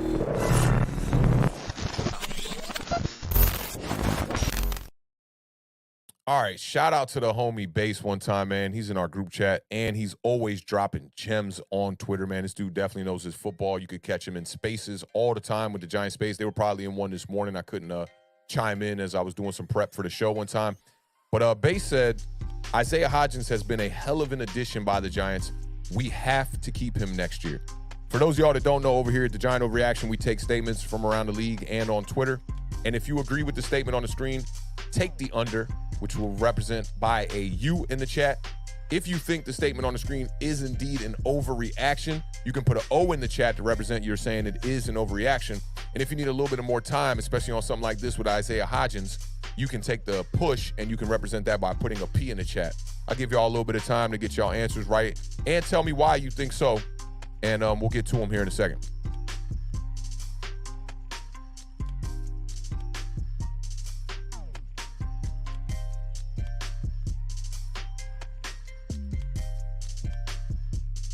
Man, doing all this talking on the Giant Overreactions like by myself, man, it's like, yo, it's like a competition. Like I just dry out, and not having a beard here to be able to take over a little bit and talk some is definitely strenuous on the voice one time. But let's see how these answers are coming in here one time. Jay Jean's going with the under one time, agrees with the statement on the screen. I like that. Sean G agrees with the statement on the screen as well. He has been balling and will grow to be better. That's facts right there. I respect that opinion. Let me see. Steven R says interior O-line, cornerback, 2 wide receiver, and inside linebacker, basically the draft needs so far. Yeah, and I would consider quarterback as well too, but those are definitely all, I'm in line with all of those right there as well. Let me see. How about the boy says he's taking the under as well. He's what Kenny Golladay was supposed to be. I love that answer. That's facts. Max Webster also taking the under for sure. He may not be a wide receiver 1, but he's valuable and has to be back. I agree with you on that as well. Stephen R's taking the under. Great second or third option. Yup, I agree with you on there. Shout out to Isanuel30 one time in the building, taking the under as well. Jay Jean taking the under. If we keep in Galladay and his merry band of bums, we can keep Hodgins. Yeah, we're not keeping Galladay. I doubt that. But yeah, Hodgins is a guy that I think we need to keep moving forward as well. Let me see. Alpha Berry or Bari, I'm not too sure how to pronounce that, says 100% agree with Steven Arce on that. That's facts. Let me see. No Mets, no Nets, no Jets. Taking the under. He's what Kenny Golladay should have been doing. Yup. But he's a solid 3. Gregory's taking the under as well. Sebastian says he's taking a push. The first different answer. He is a great addition to a team that has lack of depth at the position. He could get buried in the depth chart next year. Yeah, I think, either way you bring him back, whether he be a depth piece or a starter on this team, I think you could definitely bring back Isaiah Hodgins. Let me see. Stephen Bloom is taking the under. JJ Stangle's taking the under as well. He would be a great depth piece moving forward. I agree with you on that. Shout out a man of the culture one time in the building one time. He says big under. I saw entertainers say he could be at least a wide receiver 4 for us next year, and I highly agree. Still has a lot of growth to do, but he can be a big piece for us in the future. I look at him as higher than a wide receiver 4. The way he's been playing, he's got 3 touchdowns in 7 games already. I believe he's the number 1 receiver as far as yards go for the New York Giants already, which is ridiculous. I think he could be at bare minimum a number 3, number 4. And you got to look at where he plays. He's not in the slot, right? In this offensive scheme, the slot wide receiver has to be the best wide receiver. The outside guy's got to be pretty much a Gabriel Davis, to that Buffalo Bills offense. And I think Isaiah Hodgins is definitely that. At bare minimum, he could play one of those outside positions. If you could come in here and get a guy, I like Wan'Dale Robinson. I don't know how good Wan'Dale Robinson's going to be. But let's say you had a real deal slot wide receiver on this team, and then you had a number 1 playing the other X. If Isaiah Hodgins was the other guy on the other side, man, that would be great. And then have a guy like Slayton be the guy who could be the deep threat and be rotated into the, into the offensive scheme and whatnot. I think that could yield some great results. But you got to go out there and find that number 1. The Giants already missed on Kadarius Toney. They missed on Kenny Golladay. So now we're trying to reboot, Control, Alt, Delete, and do it all over again to see if Daniel Jones can be the quarterback that a lot of people think he can be. So we'll see. We'll see what happens in the offseason. But I like Isaiah Hodgins. He's a guy. Balenci, this name always throws me for a loop one time. Balenci taking the under one time. Dominic Hickson is taking the under as well, says he's balling. Let me see. Balenci says, do we have him under contract this season? I'm not too sure, but this season he was getting paid like $770,000 or something like that. So he's making no money right now, making a case for, to get that bag one time next season. We'll see what's going on. Let me see. No Mets, no Nets, no Jets says no way quarterback is a draft need right now. We can agree to disagree on that one. They didn't take the fifth-year option on Daniel Jones. I think it's something that you can consider at bare minimum right now. If you see that quarterback out there, you might want to take a leap and go get him. We'll see how this front office and this coaching staff feels about Daniel Jones moving forward. I'm not saying that Daniel Jones can't be the franchise quarterback, but I do think that it's something that needs to be considered at bare minimum right now. But shout out no Mets, no Nets, no Jets. Hey, J-Mo's in the building one time. What's going on, fam? Hope all is well. And no Mets, I know, like after a game like that game that we saw on Sunday, I think it's easier to say, no way, we need a quarterback. But I like to take the whole season into consideration. I like to take those moments into consideration. I'm always talking about those windows. When it comes to that clutch gene, I'm not too sure if Daniel Jones has that just yet. This game, when it came down to it, he made the plays that needed to be made, especially that 3rd and 10 where he runs for 8 yards, and then Saquon Barkley does the rest. But quite too often, I feel like games are being won on the back of Saquon Barkley, and the ball is being pulled out of Daniel Jones' hands. Now, in this one, I think it was a little bit of both, and we saw a rhythm from Daniel Jones that we haven't seen all year long. And guys like Isaiah Hodgins, they definitely contributed to that. But my thing is, you have to look at the consistency at the quarterback position, and Daniel Jones has not been consistent. That's the one thing I will say. Let me see what else we got here. Any more votes on this one? Shout out to Mr. Finesse in the building one time. I see you, fam. Hope all is well. Jersey Life's been laughing at that Control-Alt-Delete one time. Yes, sir. Five Blizzard's in the building. Shout out Five Blizzard, man. Hope all is well. Five Blizzard said wide receiver 1, Slayton, Hodgins, and Wandale is a solid core moving forward. Big facts. And then I think you could improve on that, in the following season. Try to bring in another guy to be, to challenge the slot position and whatnot. And, maybe you can upgrade the slot. Although Wandale Robinson did look good, we are going to be missing him for 6 games probably at least next year. So we're going to have to bring somebody in to fill that slot. Richie James has done some good things. I think you could keep Richie James as a depth piece as well. Not necessarily buried on the bench, but definitely on the bench because he comes in spots and he does things, in this passing attack. So salute to Richie James one time. Let me see. Heavyweight champion of the world is in the building one time. What's going on, fam? He said Hodgins is a solid 3. I definitely agree with you on that one time. And I didn't see Jay Jean. Oh, let me see if it's this one right here. Jay Jean says he may not have the depth, but him and DJ got a connection. And having the quarterback and wide receiver be on the same page is really valuable. You definitely seeing that. There's something about Hodgins that DJ sees and he likes it. It kind of reminds me of Colin Johnson a little bit, but like elevated, like 2.0 version of it. So I definitely agree with you on that one as well. I see Jersey Life was agreeing. I definitely agree with that. Let me see. Tudo says, Awthentik, I don't want Richie James to go to any other team next season. He plays with his heart, and his efforts are priceless. His techniques and skills are poor, but there ain't any schools or training for a big heart. I'm with you on that. I like Richie James. He makes mistakes, but I think with more playing time, becoming more accustomed to being a guy who's always on the field, those little drops and things, he'll secure those. I don't think he has like an Evan Ingram type of drop problem or like a Kenny Galladay type of drop problem. So, I want to see Richie James back on his squad, too. And I don't think he's an expensive guy, man. I think you can get him here for relatively cheap and use him as a depth piece. I love what Isaiah Hodgins and Darius Slayton, as 3 guys who are, supposed to be buried on the depth chart pretty much, coming in and stepping up in a major way when we have lack of productivity from Kenny Galladay and Wandale Robinson being hurt and Sterling Shepard being out for the year. These guys stepped up, and they're giving us an opportunity. They're giving us a chance. That's all we can ask for from a backup core of wide receivers. They're doing their job, and hopefully with more snaps, they get better and their play will improve. So I'm with you on that too, though. I definitely agree with you on that with Richie James. I think he's a guy you could bring back. And, in special teams, I know he had the 2 fumbles and whatnot in the Seattle game, but he's been doing a good job, man. He had the big return in the Washington game that it netted the punt of 4 yards because they punted it to our 8-yard line. He returned it to like the 35-yard line and set us up to score in that game. So I like Richie James. I definitely like Richie James. And Jersey Life, big shout out to Jersey Life for this one right here. He says, can we get Awthentik in the beard at 3K? Hey, bless you. God bless you, bro. We on our way. We definitely on our way, man. And y'all know I like to harp on this being the community you can come to for realistic takes, not only from the people on the panel, but people in the chat too. I love how the moderators have been holding us down all season long. It's been very no nonsense. We're not doing all that name calling stuff in the chat. None of that, those negative vibes. We're just trying to let people express themselves here and be able to chop it up and talk about the New York Giants in a positive manner and also in a critical and realistic manner as well. So salute to you for bringing that up, man. We're definitely getting there. I think we're like 200 something out, so we're gonna see what's good.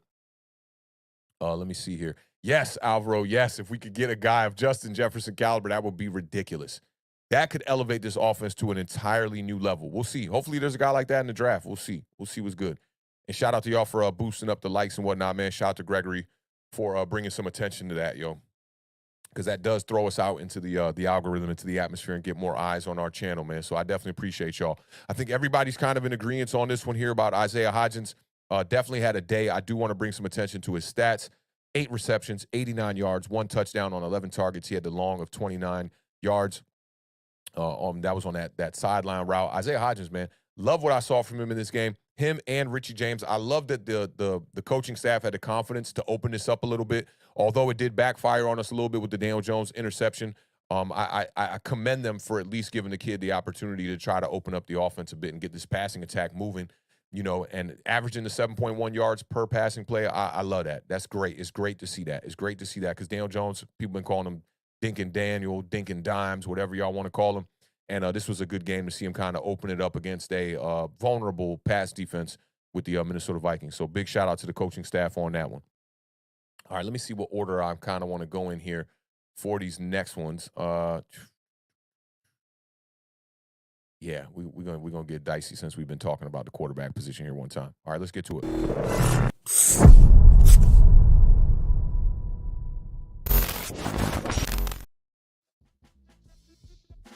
All right, y'all, we've been talking about the quarterback a good bit. I know y'all been waiting for us to get to this topic at hand here one time.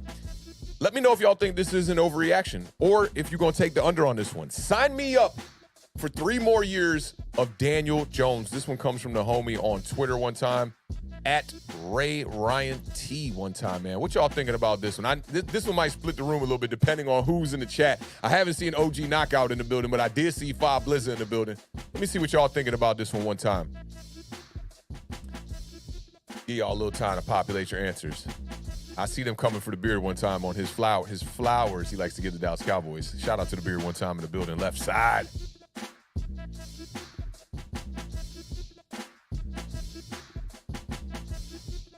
Yo, the beard said Daniel Jones QB1 for Commanders 2023. You wildin', dog. You wildin'.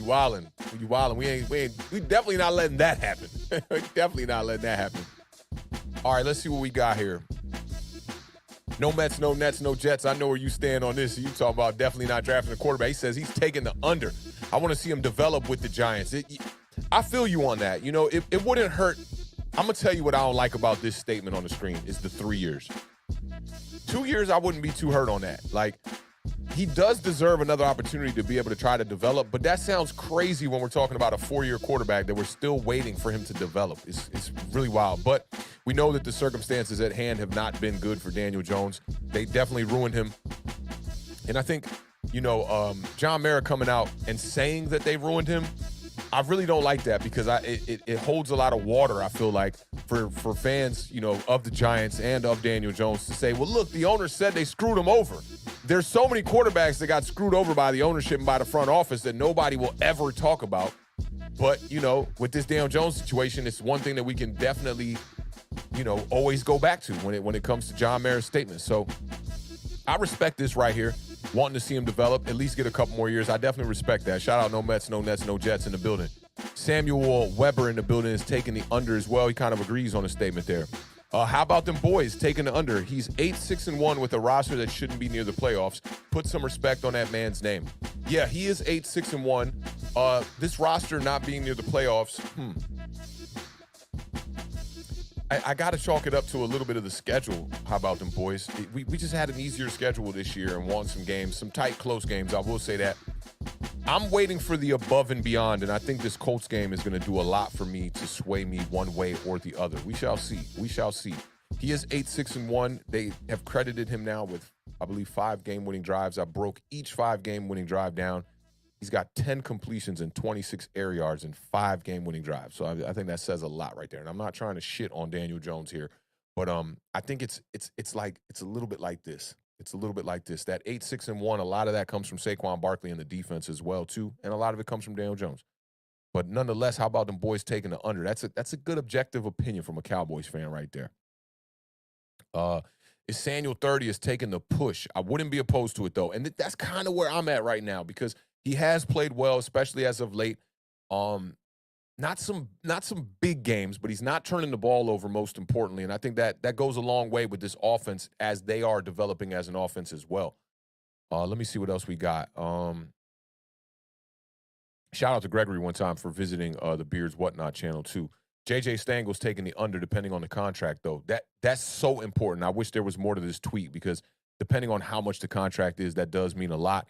Alvaro O'Ryan says, "You know it's a U." The "you know" reminds me of when I used to go watch my cousin at Howard play. They'd go, "Bye, son, you know," back in the day. But Alvaro's taking the under on this one time.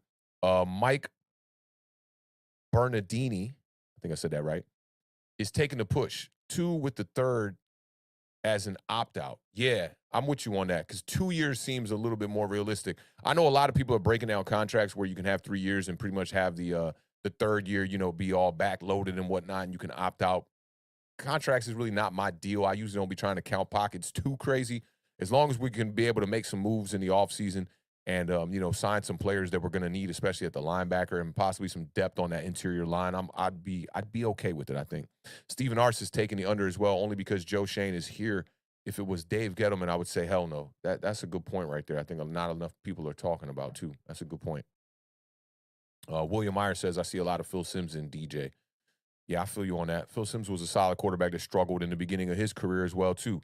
Jay Jean comes in hot with the overreaction. Yeah, it's a no. We're just going to forget the last 3 years. And that's where I'm at with it. Yeah, one good game, and recency bias is definitely a thing. He had a great game on Sunday for sure. Um, was it a game that made you go, whoa, we got to sign this guy? Not really. 1 touchdown, 1 interception. He threw the ball really well throughout the day, though. And the 30 for 42 would look a lot better. He had a couple drops on the day. So, that was really more like a 33 of 42 type of vibe, type of game. And extended some plays. He showed you could buy time. But I respect this opinion right here from Jay Jean. Major, major. Let me see. A trade for Lamar along with a couple picks would be great, though. I feel you on that.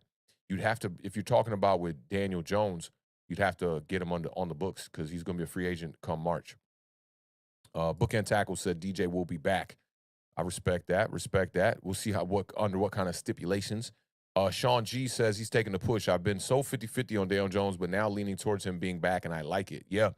Because if we have our franchise guy, that makes things a lot easier. Going into the draft and, possibly swinging and missing, you never know what could happen in the draft, man. You might go out there and miss, and then that will regress the team back to being a losing type of team, and we don't want to see that happen. Let me see. Dominic Hickson says Team Danny Dimes. Gregory says it's an overreaction.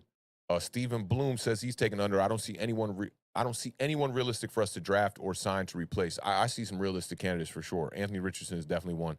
But he could be a project. So it could make sense to bring back a guy like Daniel Jones and draft a quarterback if you think that you don't have the franchise guy.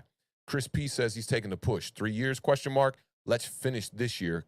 Give me 1, maybe 2 years, and reevaluate from there.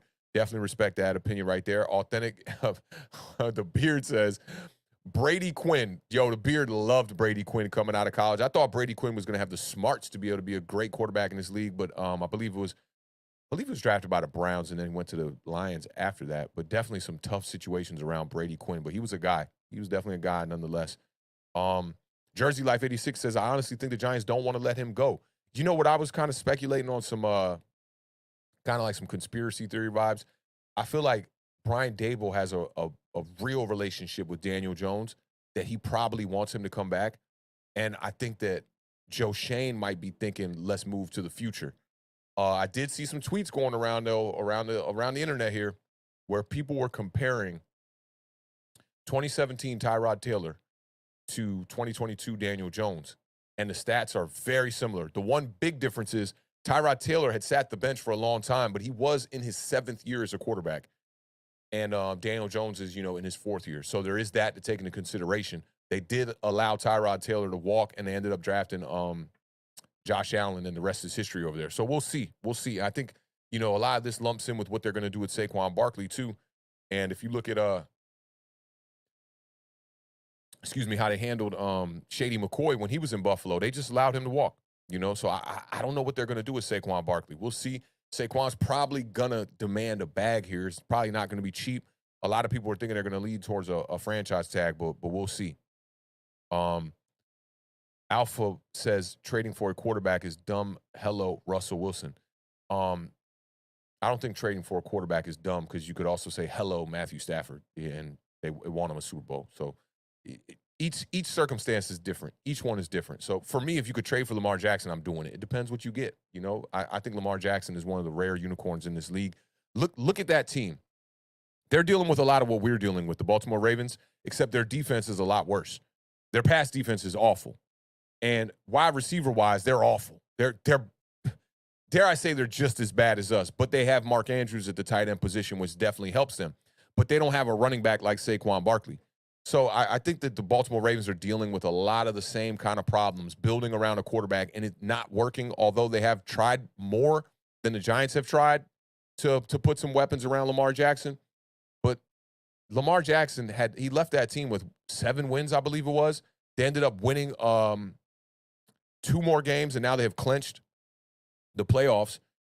And you look at the points per game, how they dropped off when Lamar Jackson went out the lineup. They were a team that was sitting around like 20 points a game, and you take them out the lineup and it drops. So a lot of these same, let's call them excuses or reasonings that people make for Lamar Jackson, you can make the same excuses or reasonings for Daniel Jones with the Giants offense, because when you remove Daniel Jones from this offense, we saw how that looks. It looks terrible, and Daniel Jones he is the glue for this offense. He keeps things together because, granted, this year we didn't get to see it with Tyrod Taylor too much, but Tyrod Taylor can't stay healthy. So that's a thing there. But trading for a quarterback, it's circumstantial. I think that the Jets probably want to go out there and trade for a quarterback, if you ask me. I think the Jets could be a team that if you brought in a guy like Aaron Rodgers over there, they could probably see their way to the playoffs and probably make a little bit of a run. So I think it's, case-by-case scenario for sure. Let me see. Stephen R. says, I don't know why people compare DJ to Josh Allen. DJ is more like Lamar Jackson. Oh, hell, no. If you're not going, no way. If you go on that's just ridiculous right there, bro. The reason why they compare him to Josh Allen, especially now, is because of the coaching staff, bro. They come from Buffalo. It's an easy way to make the comparison. Now, Daniel Jones is more like Lamar Jackson is ridiculous. He's way more like a Josh Allen than he is a Lamar Jackson. If you look at the way Josh Allen played before he got Stephon Diggs, it looks Daniel Jones-like. It's a little bit better, but it looks Daniel Jones-like. Daniel Jones can run the ball, but Lamar Jackson, all 3 of these quarterbacks are essentially different from one another. Totally. But if you want to go opposite ends of the spectrum, it's Daniel Jones and Lamar Jackson. Lamar Jackson, for one, he probably has the best pocket awareness of any quarterback in the NFL. He sees things break down faster than any quarterback, and that's why he can skate out and make the running plays that he makes. He also has the body to be able to run and stay healthy for the most part. I think he got hurt in the pocket this season, but for the most part, Lamar Jackson, he has the body to be a runner, if you ask me. Whether that could be long-term, I don't know. We'll see about long-term. And then also he's got a rifle. He can throw it down the field. Accuracy-wise, I'd give Daniel Jones the lean on accuracy. Josh Allen's a physical runner. Daniel Jones is somewhere between all of these quarterbacks. To say he's more like Lamar Jackson to me that's just way off. That's just way off to me. Let me see. A man of the culture is coming in saying that he's taking the under. I'm really fine with Daniel Jones as long as this staff stays. This is the big component, really. The problem is too many staffs have tried to make him something instead of letting him be him and build on that. Yeah, and I agree with you on this. I think that this past game showed you what Daniel Jones should look like. 4 carries for 34 yards. He's 30 of 42 for 334 yards. If he would have had like 2 touchdowns and no interceptions, that's ideally what I would like to see him be, and I think that's what his ceiling could be as a quarterback.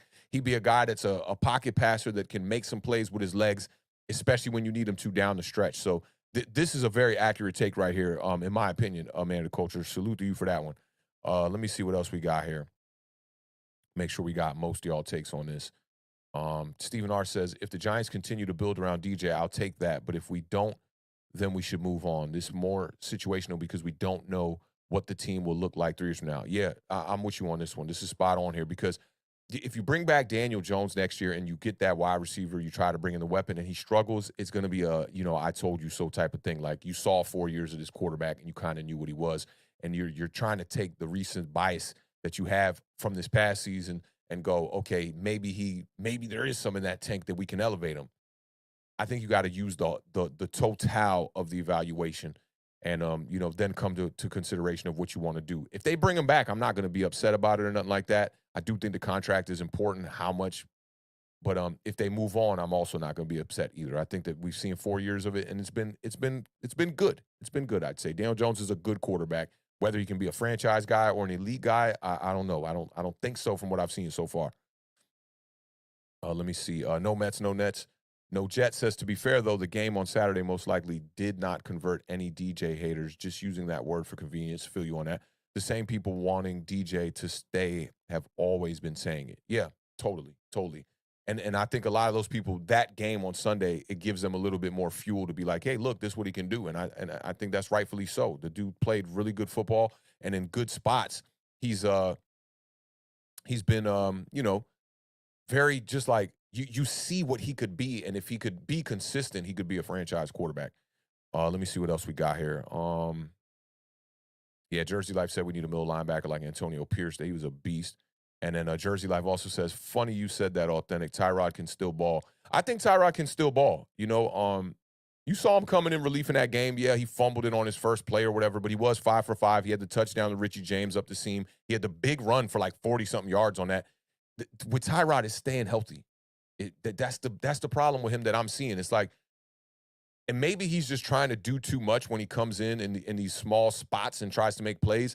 But to go in there and get throw an interception, get the concussion, fumble the ball, it's not looking good for Tyrod. And I'm a person who in the offseason was saying that Tyrod could give us similar chances as Daniel Jones, and I thought he might even be able to give us the better chance.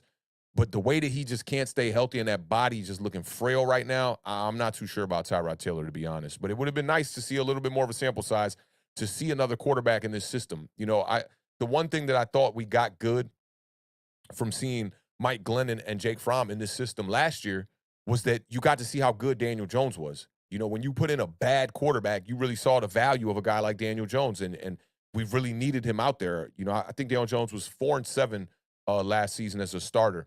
And when those guys came in, it just got extremely awful. We didn't win any games from that point on. So as far as Tyrod, it's tough, man. It's tough. Daniel Jones definitely gives you a better option right now because Tyrod can't stay healthy. Yeah, how about them boys? People do forget that. I mean, you got some of these, people who like the traditional quarterback. They just don't like Lamar Jackson, and they just don't like guys like that run around and they want to call them running backs and stuff like that. And it just so happens that most of those quarterbacks are black. There's not a guy who runs around like that that's a white quarterback. So it's like, I'm not trying to insinuate that it's like racism or anything like that, but it is like they want the traditional quarterback. They don't want a guy who's going to run around, extend plays, and then throw it down the field or run it. They want the guy to sit back in the pocket, have the great offensive line, and make the throws down the field. I don't know why people just like the assessments when it comes to running quarterbacks, they're so egregiously wrong. It's ridiculous. Like, I don't understand how people couldn't see Jalen Hurts was going to be a guy. Now, I'm not sitting here telling you I thought he was going to be an MVP candidate this year, but I knew he was going to play at a high level once you put weapons around him because he was playing at a high level when you didn't have weapons around him. So it's just that easy for me. But with Lamar, people are calling him a running back. He led the league in touchdown passes in 2019. They were still saying he can't throw the ball. I just don't get that. Shout out to Christopher in the building one time. He says, DJ is in no way possible on par with Lamar Jackson. Saying that it is ridiculous. And no shade to the homie Steven Arce, but that was really a ridiculous take. Lamar is way more elite than Daniel Jones, and I'm a Giants fan. Yeah, I'm a Giants fan too, and I can assess it with an objective eye. Like when you saw Lamar Jackson in MVP form, you have not seen Daniel Jones nowhere near that. Like he's a running quarterback. I give you that. It seems that now I don't know why two regimes have kind of relied on read option with Daniel Jones. I say that a lot. I don't know why they're doing that. I don't know why they don't rely on more of a straightforward running game with Saquon Barkley and a fullback and also have Daniel Jones just pass out of the pocket, run a couple of boots, have the read option every now and again. But it literally has been our offense for about half the year. But, Chris, I'm 100% agree with you on this. And Steven Arce wants to rebuttal that real quick. He says, I meant it as DJ is more like Lamar Jackson, but dollars general type. We just can't. There's Lamar Jackson and Daniel Jones shouldn't be compared. They're not, and I'm not saying that like Lamar Jackson is like out of this world better than Daniel Jones or something like that, even though he kind of is. I just their play styles are nothing alike, like nothing alike. Just totally different, totally different. Chris P says no disrespect to DJ, but he isn't Josh Allen or Lamar Jackson. Yeah, that's where it's at. And Daniel Jones is a good quarterback. He's different. He's different. Josh Allen is a physical runner. Josh Allen, I've seen Josh Allen hurdle over somebody and then truck somebody. I'm just like, where does this guy get this athletic ability from? Daniel Jones is more like, I'm gonna catch you slipping. I'm gonna sneak a 30-yard run on you. It's very different. It's very different. And I won't harp on that too much because I think that was just it was kind of ridiculous to compare Lamar Jackson and Daniel Jones. Um, let me see what Chaz G saying. This one might be a good one here. He says, we already gave Jones pass catchers, a couple tight ends, and a big money wide receiver. None of them worked out. What we need is a competent O-line. What we need is competent O-line play. Casual fans don't want to hear it, but right guard is one of our top priorities. Yeah, right guard with Glowinski out there has been terrible. Ben Bredesen comes back in the lineup at left guard and things look a little bit better. I agree with you. Interior O-line is a thing. And then here's my thing is you named all that stuff about bringing in the pass catchers, the tight ends. You know, you brought in Kyle Rudolph, you drafted Daniel Bellinger, you had Evan Ingram, you brought in Kenny Galladay, you brought in Golden Tate, you drafted Kadarius Toney, you drafted Wan'Dale Robinson, and nothing has really made this pass offense work. They've been trying on the offensive line. They drafted Evan Neal, that didn't work out. They drafted Joshua Ezidu, you know, and he's been banged up this year. You know, it's been tough. My thing is like they've tried to build around this quarterback, and it really has not worked offensively throughout the whole entire tenure.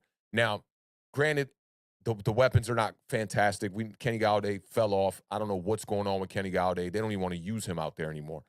But I do think guys like Isaiah Hodgins and Richie James are serviceable. They're coming in and they're making plays, and you can see that. And when Daniel Bellinger is healthy, he can make plays too. But the offense still never really quite moving.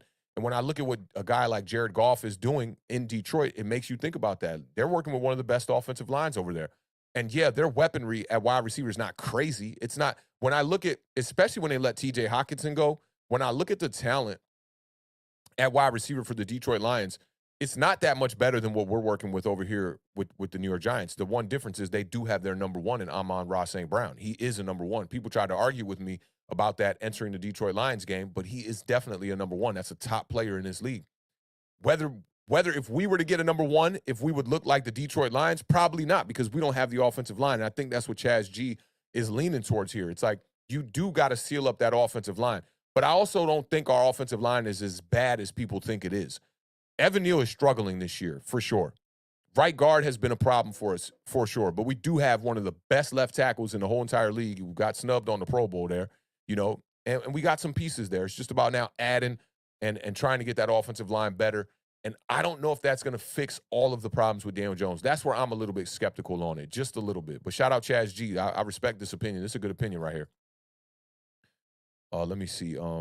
Dominic Hickman says the man has no weapons at wide receiver and he's still winning games. What more could you ask from number 8? There's a lot to be asked for from the quarterback position, if you ask me. You know, diving through those windows when you get the opportunities. Go take the game. Richie James and Isaiah Hodgins are good enough to win games. You know, the defense has been putting us in position. When I look back at the first meeting between the Washington Commanders, there's so much that was left out there offensively. But I don't know. A lot of it I could put on the game plan as well, too. Like, there are times where I'm scratching my head looking at what Mike Kafka is doing. I don't know why they want to run this read option offense so much. I'd rather allow Daniel Jones to drop back and pass the ball. It seems like we can do it, but I don't want to, you know, have the goggles on just because we played the Minnesota Vikings and be thinking, oh, just because we put up 300 on them, it means we can pass the ball across the board. So maybe I'm a little bit biased there myself too. But wide receiver weapons is a thing. It's a thing. You know, Kenny Galladay didn't pan out. Even when we had Kadarius Toney on the field, nothing was happening. The guy already has 2 touchdowns with the Kansas City Chiefs, and he's only played in like 2 games. I don't know why we can't. We get down there in that red zone, and granted, this year we've been better in the red zone. We just can't maximize our attempts, and it just seems that we're not consistent enough to be able to put up the points all the time when we're down there. And we're not a big play offense. That's the other thing too. And maybe big plays will come from some other wide receivers. But shout out to all y'all. This is a good. I wanted to kind of harp on this topic a little bit. This is some good conversation we got going here. Stephen R said left guard and right guard is a need, most definitely, and some depth at the right tackle position wouldn't hurt. You know, a swing tackle that could come in at times like when Andrew Thomas is banged up, and you know, Evan Neal's struggling. You know, you could bring a guy out there that could maybe come in, a veteran, and do some things because Evan Neal, he looks a little bit lost out there for sure. Let me see. Yeah, and Jersey Life, I like what you're saying here too about Kenny Galladay, it being mental. It could be because they've lost faith in him. You know, the coaching staff has completely lost faith in Kenny Galladay. And now you get out there for like one burner possession, and he had one snap against the Washington Commanders. I'm not too sure about the snap counts against the Minnesota Vikings, but I didn't see him out there, and he definitely was not targeted on the day. So that's one of the ones where it's just like, man, what happened? Like, what happened there? I would trade him for nothing. I would trade him before the trade deadline. I would have traded him for nothing. Like, literally, I would have just been like, man, give me anything. Take him. We're not utilizing him, and he's not effective when he is on the field. So it's really tough, man. It's disheartening because I was very happy about this Kenny Galladay signing when it happened, and I was encouraging the Giants to go out there and do it. And to see it fall flat the way that it did is just like, man, it's one of the worst signings all time. It's one of the worst signings all time. Fob Blizzard said, put Alex Smith in an air fryer and you get Daniel Jones. That's a shot right there. Come on, bro. Shout out Fob Blizzard one time in the building. Yeah, 8th ranked offense in the red zone. Yep, and that's by percentage. Go look at attempts for me if you're on team rankings right now. Tell me where the Giants rank as far as red zone attempts. I'd love to see where that's at too, because I feel like we're low at the bottom of the league or something, or somewhere middle towards the bottom. Shout out John D'Angelo in the building one time. He says, Awthentik, all love, man, respectfully. DJ was fantastic against Minnesota. Nobody can tell me that our receivers that we found at Home Depot is better than JJ or anybody. Of course, I mean, for one, so this is what I'll give you on this, John. We didn't find these receivers at Home Depot. That's a slight and a disrespect to their grind and how they came up and got to the NFL. I'm not in the NFL. You not in the NFL. Me or you could probably go get a job at Home Depot, but we're talking about NFL caliber wide receivers. So for me over here, it rubs me the wrong way when I hear people saying that these people are Home Depot workers or Best Buy workers or Walmart workers. Because one, we shitting on those people that actually got to get up and go do those jobs. And two, we're shitting on the wide receivers that are out here actually making it to the NFL. Richie James and Isaiah Hodgins, without them stepping up in this game the way that they did in a major way, there is no big game from Daniel Jones. So we got to take what we got at the same time. Of course we don't have a wide receiver on this roster. You just said we don't have a wide receiver better than the best wide receiver in the NFL. Of course we don't. We know that. 30 teams could say that about Justin Jefferson. And when we're talking about Washington, they built that. You got to understand that Terry McLaurin was drafted in the same draft with Darius Slayton. Darius Slayton was drafted in the 5th round. I believe Terry McLaurin was drafted in either the 2nd or the 3rd. So they've been building that core. Then they went out, they spent first-round draft capital on Jahan Dotson. They got him late in the 1st round, which I knew he was going to be a guy. The Twitter receipts are all over there. Jahan Dotson is a guy. We knew it. Penn State showed up, looked like a little baby Odell Beckham. And they traded to get a guy. They went out there and they got Curtis Samuel, who, and when he was in Carolina, he put up big numbers over there too and showed you that he was on the cusp of being the number 1 wide receiver himself. So those things ain't going to happen overnight. But at the same time, I myself, and I can't tell nobody else how to root for their team, but I applaud the effort from guys like Richie James. 4th and 9 against Washington. That ball's on the back shoulder. Richie James makes the catch. 3rd and 8 against Washington. Isaiah Hodgins on 3rd down against Washington before the Saquon Barkley touchdown. I'm celebrating these guys. I'm not about to shit on these guys. I'm going to literally celebrate these guys because if you can bring in a number 1 wide receiver with these guys as depth or these guys as, little role players who can come out here and do things here and there, this offense should be able to move for sure. But we saw Daniel Jones when the wide receiver core looked decent with Golden Tate, Sterling Shepard, and it wasn't great. So for me, it's like I'm still not ruling out the quarterback as a reasoning why the passing attack is not consistent because this is one game against a bad pass defense at that. So that's how I feel about that, John. Let me see. Najee Robinson in the building. I think this is a new face one time, yo. Salute to you, fam. It's getting to the red zone that the problem. We are number 8 in the red zone, though. Yeah, so maximizing your opportunities is one thing, but also you got to be able to get the attempts down there. And I hope one of y'all could pull. I could pull that up, actually. If y'all, we got time. Let's pull that up so we can get those numbers for the attempts because the attempts seem to be extremely down. Like we're getting 2 and 3 red zone attempts a game, it seems like, from what I'm seeing. But let's pull that up real quick. Scoring offense, red zone attempts per game. The Giants are 25th in the league. So yeah, it's cool that when you get down there, you're 10th in the league as far as a percent. But for me, I would rather maximize the attempts Right now, Kansas City is number 1 in the NFL with the attempts, 4.1. Every team that is in the top 10 as far as attempts is pretty much a playoff team. Top 10 right now, Kansas City Chiefs, Detroit Lions, Buffalo Bills, Minnesota Vikings, Jacksonville Jaguars, who are kind of on their way to winning that division, Cincinnati Bengals, Baltimore Ravens, Philadelphia Eagles, Los Angeles Chargers, Dallas Cowboys, San Francisco 49ers. That's your top 10 right there. So attempts is extremely important. Being efficient when you get down there is important too, but when you're 25th in attempts and you're, 8th in efficiency, those two things don't yield very well. And you're only scoring 20 points a game. That's not a vibe right there. Alvaro says that Evan Neal has not been good. I don't like Feliciano either. Yeah, that's a straightforward, blunt assessment. I definitely feel you on that. Let me see. Just scrolling down, trying to catch up to y'all so we can move into the next one. Oh, yeah, and shout out Sean G for bringing that in. 2.8 red zone attempts per game. Yeah, that's not it. How about them boys says when Jones is settled in and feels comfortable in the pocket, he can make throws that other QBs I see on good teams can't make. Tua, yeah. Tua, I've been telling the beard for 5 weeks, Tua is average. And it almost looked like he was point shaving. I'm just kind of joking, but it looked like he was kind of point shaving. 3 straight drives, 3 straight interceptions to end that game.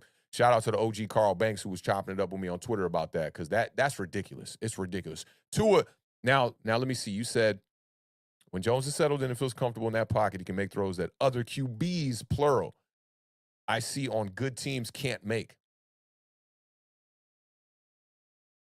Brock Purdy, maybe. There's a few out there. I definitely feel you on that. Shout out Dallas Mustang in the building one time. He says, I agree that it's a little disrespectful to say that about the receivers, but the point is that DJ has to be perfect with these throws because receivers can't get much separation. Hodgins might be a solid 3, to be honest. Solid just ain't no might. Definitely a solid 3. The separation thing is overblown a little bit, man. In the NFL, you don't get great separation across the board unless you scheme it up. But to me, Daniel Jones, when the wide receivers are open, he's making the throws, but he's also missing a couple throws here and there. But I don't get to look at other quarterbacks with the keen eye that I look at from Daniel Jones. When you look at the Richie James crosser, and it's just one throw, but the crosser against Washington on that last game, that could have set us up to put up some points on 3rd down. And he just missed the throw on the back shoulder. But for the most part, I'd consider Daniel Jones a very accurate quarterback. Very accurate quarterback. It's with him, the main thing is just consistency. Can you string together games where you're doing things back to back to back? That's what he's lacked pretty much his whole entire career. Five Blizzard says David Sills and Marcus Golden. He means Marcus Johnson were Home Depot level wide receivers, and that's why they're not on the field anymore. Yeah, I mean David Sills. For me, it's just for me the way that we label these guys. They're still NFL caliber wide receivers, practice squad or not. Call them what they are. I just to shit on them and call them Home Depot level wide receivers is wild. But David Sills. Of all of them, I think David Sills was probably the one who really didn't put up the most numbers and really was like a liability when he was out there. That was a tough time during the season. Mike Bernardini's in the building. He says Slayton, Hodgins, Wandale are solid 3rd options. Get number 1 option, and the wideout room is pretty much set. Trade for Judy or Godwin. No, I wouldn't trade for either one of those guys. Nope. Because Judy, he's just inconsistent, and you don't want to bring inconsistency over here with Daniel Jones. It's not a match made in heaven. Made some big plays, but I think, a lot of the reason why Russell Wilson's struggles are happening over there. Granted, I think that the coach and the coordinator over there are not good, but also the wide receiver room for Denver is a bit overhyped. I think I don't like Judy and I don't like Sutton. I really don't like either one of those wide receivers. To me, they're like wide receiver 2s or like a bottom end option at wide receiver 1. Let me see. Tom's World says, we have street talent for Daniel Jones. People hating just to hate. Yeah, I agree with that. They're street talent. They're guys you brought up. But, Richie James is a guy who, when given the opportunity when he was in San Fran, he had a big game. He put up like 189 yards in that game. So he's a guy that's shown you what he can do. He's a playmaker. Yeah, it comes with a couple of blemishes and whatnot for sure, like a couple drop passes here and there. The fumbles were an issue. But, man, we're not where we are at without Richie James. Just go look at the numbers. His snap count kind of decreased there when Wandale Robinson got healthy. But just look at his numbers. He's been Daniel Jones' security blanket for pretty much the whole entire year. He's been his number 1 target pretty much the whole entire year, too. So I got to commend these guys. I will celebrate them because they're doing some things. Let me see what else we got. Five Blizzard says he really wouldn't mind Hodgins and Slayton coming back next season. Yeah, me too. I want them back. I'll be on record saying I want Hodgins and Darius Slayton back next year. I think Richie James is a guy I would take back as a depth piece, but it might be a guy who might go to another team. We'll see how that goes. All right, so we all caught up here. Good, very good quarterback talk there, man. I know over here at Awthentik and the Beard, that's one of our highlight moments is when we talk about the quarterback. I love talking about the quarterback. A lot of people like to shy away from talking about the quarterback. I see people on their streams like, all right, we're not talking about Daniel Jones ever again for the rest of the year and blah, blah. It's like, nah, this is the number one position on our team, and we got to be talking about it. Y'all know what it is. And shout out to John D'Angelo, man. I appreciate you pulling up, fam. He says, got to go Awthentik. Love the stream. Much respect. Keep up the great work, bro. You already know it, man. Hopefully we get this win next week, man. Big shout out to you for pulling up and rocking with us today, man. Let me see. John says, don't see Shane trading away assets to go get a wide receiver one. This team has way too many holes. We are not one wide receiver away from the Super Bowl. I think they should have brought back John Ross. He can stretch the field. Yeah, I wouldn't have been mad at bringing back John Ross. I think Richie James kind of does a little bit of both of what John Ross does and a little bit of that slot work. So I think, he's and somebody, Chris Peace brought this up on Twitter. Being that Richie James can return punts and be a wide receiver, he's kind of like that Swiss Army knife that he can do multiple things. You sign him, to a relatively cheap deal and you bring him in and he can do more than one thing. So I like Richie James over John Ross, but John Ross definitely did stretch the field. And John Ross it just never quite worked for him. Speedster, man, it just never quite worked for him. And then he ended up getting hurt a little bit during that season. He was with us as well, too. Fob Blizzard says that people need to stop saying he don't have pieces to work with because he does. He just doesn't have a wide receiver one, and I'm even sure DJ would fully utilize an outside threat anyway. Or would or wouldn't is the question. Because that did seem to be an issue with Kenny Galladay. They brought in that wide receiver threat during Jason Garrett's tenure here, and it's like there was plenty of times where Daniel Jones just wouldn't look that way. Just like get the one-on-one matchup and not – like how many 50-50 passes did we even see go to Kenny Galladay? We just didn't see many.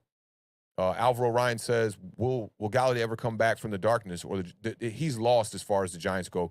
I'd see the Giants cutting him, probably before March for real. I think there's they can save some money if they cut him before a certain date. So I'd see that happening. Kenny Galladay has not been a factor, and they're not even trying to play him. So it's like they're showing you right there. They're just $74 million on the bench. That's what it is.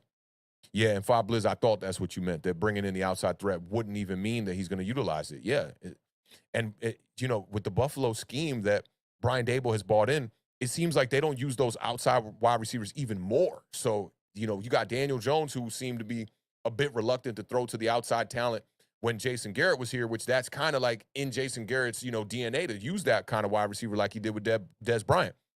But you bring in this Buffalo scheme, and maybe that means even more that you're not going to see Daniel Jones trying to get out here to these outside wide receivers that much, So we'll see. We'll see, man.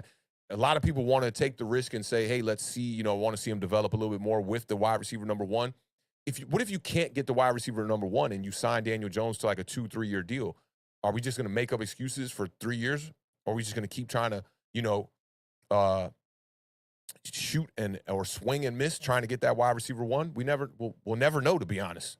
And it might just buffer another 2 years, which I don't know if I'm down for. We'll see, though. As far as this, sign me up for 3 more years of Daniel Jones, I'm going to go ahead and say it's an overreaction. I'm not even going to take the push. I think it's an overreaction. I don't really want 3 more years of Daniel Jones right now, the way that I've seen the first 4 years go.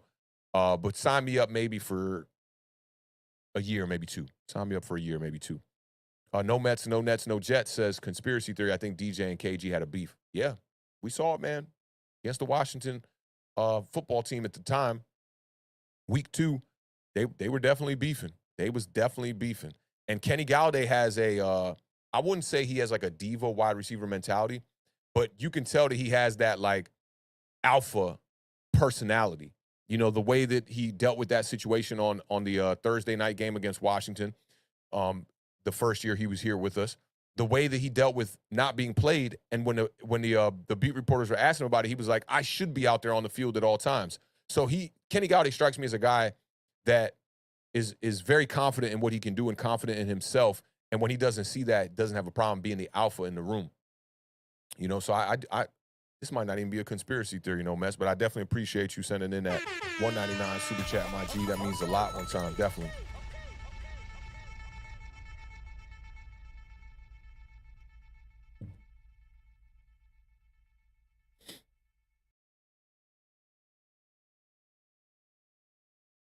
Yeah, I've heard people saying this too, John. I think John Mara wants another Manning in 4 years and he extends DJ. If this is the case, they gotta stop thinking like that. Like, just go out there and get the good players, man. And honestly, man, the main reason why I've been saying, like, if I were to move on from Daniel Jones, the type of quarterback that I want is a guy that can buy time.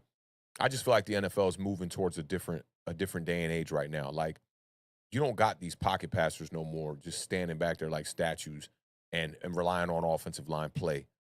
To me, the advantage goes to the defensive fronts these days because they're oversized, they're fast, they're strong, and they're just bullying offensive lines for the most part across the league. To have a good offensive line, it seems like you also have to have a good quarterback that can buy time and also have a good running game.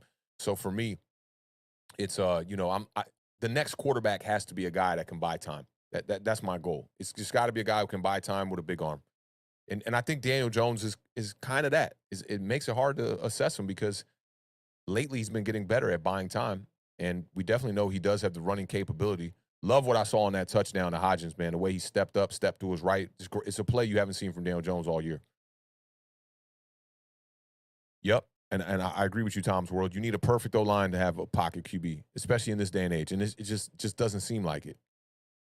Yeah, and D Biddle. Shout out D Biddle in the building one time, man. Having a mobile quarterback is a must now. It definitely seems like that. Fob Blizzard says, people fail to understand that it's more difficult for an O-line to protect for a QB than that can't buy time and maneuver. Yeah, all day. And you look at a guy like Tom Brady and you go, oh, but Tom Brady's slow. He's not athletic. He's not mobile. But the way he maneuvers the pocket is really good. And they keep good offensive lines around him because they know he has to do that. So I definitely agree with you on that. It's what makes this situation with Daniel Jones so difficult because we haven't seen him with a really good offensive line like his whole time he's been here, and people just want to see it. It's the same thing with the wide receiver situation. Like, we just wanted to see it, and we saw it with Kenny Galladay. It looked like crap, and I think more fans blame that on Kenny Galladay. I think I'm probably leaning towards that way myself, that it was more of a Kenny Galladay falter than it was on Daniel Jones. But nonetheless, consistency has been an issue at the quarterback position since we've had Daniel Jones now for 4 years. So it's something to look at. I don't think you can make an argument for either side, but you shouldn't egregiously take one side. I think people who are like, oh, Daniel Jones sucks, that's a way off assessment. And the people that are like, oh my God, Daniel Jones is a franchise quarterback. All he needs is just this, that. I think that's a little bit, it's not as egregious as the people who think Daniel Jones sucks, obviously. But there's nothing really that says like, this is the guy. There's nothing that really says that. But this game was really good. This was a good game from Daniel Jones. And yeah, I always talk about this, man. Brady gets rid of that ball really fast, so it disguises everything else. I always talk about this, man. The best offensive lineman is a decisive quarterback. If you can get that ball out, you're going to make your offensive line look great 9 times out of 10. So that's a great point you bring up there.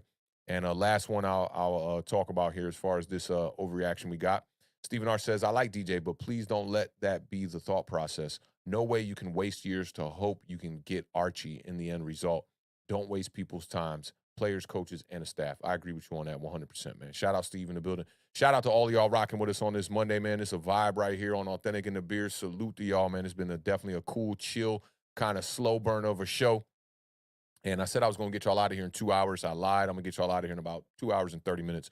We'll fly through these overreactions, and then we'll get out of here. But such good talk on a quarterback. There's no way that I could, let that not be seen. We had to bring some attention to that for sure. All right, let's get off into this. I got 2 more overreactions here. This kind of ties into the quarterback position here, so we'll go off into this one next.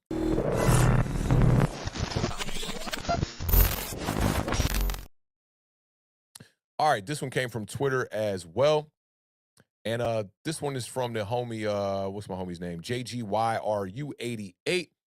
He said, and this was kind of like in a back and forth when I saw this one, and he said, other than Barkley, they have no talent on offense. He was speaking about Daniel Jones.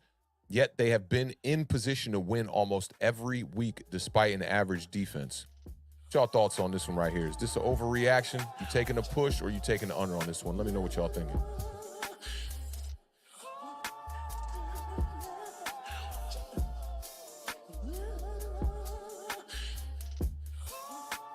Shout out to you, Jersey Life. I appreciate you pulling up, man. I'm glad you digging the vibes one time. Shout out to Nicking Around. Haven't seen Nicking Around in the building. This is from the last overreaction we had up there. He said, sign me up. I want to build off of this season, not go backwards, developing a rookie. I like the point you made there.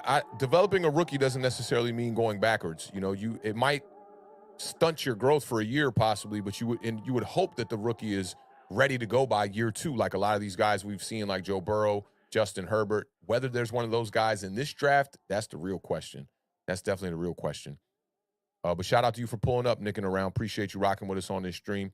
And Nicking Around says this is an overreaction here. Other than Barkley, they have no talent on offense.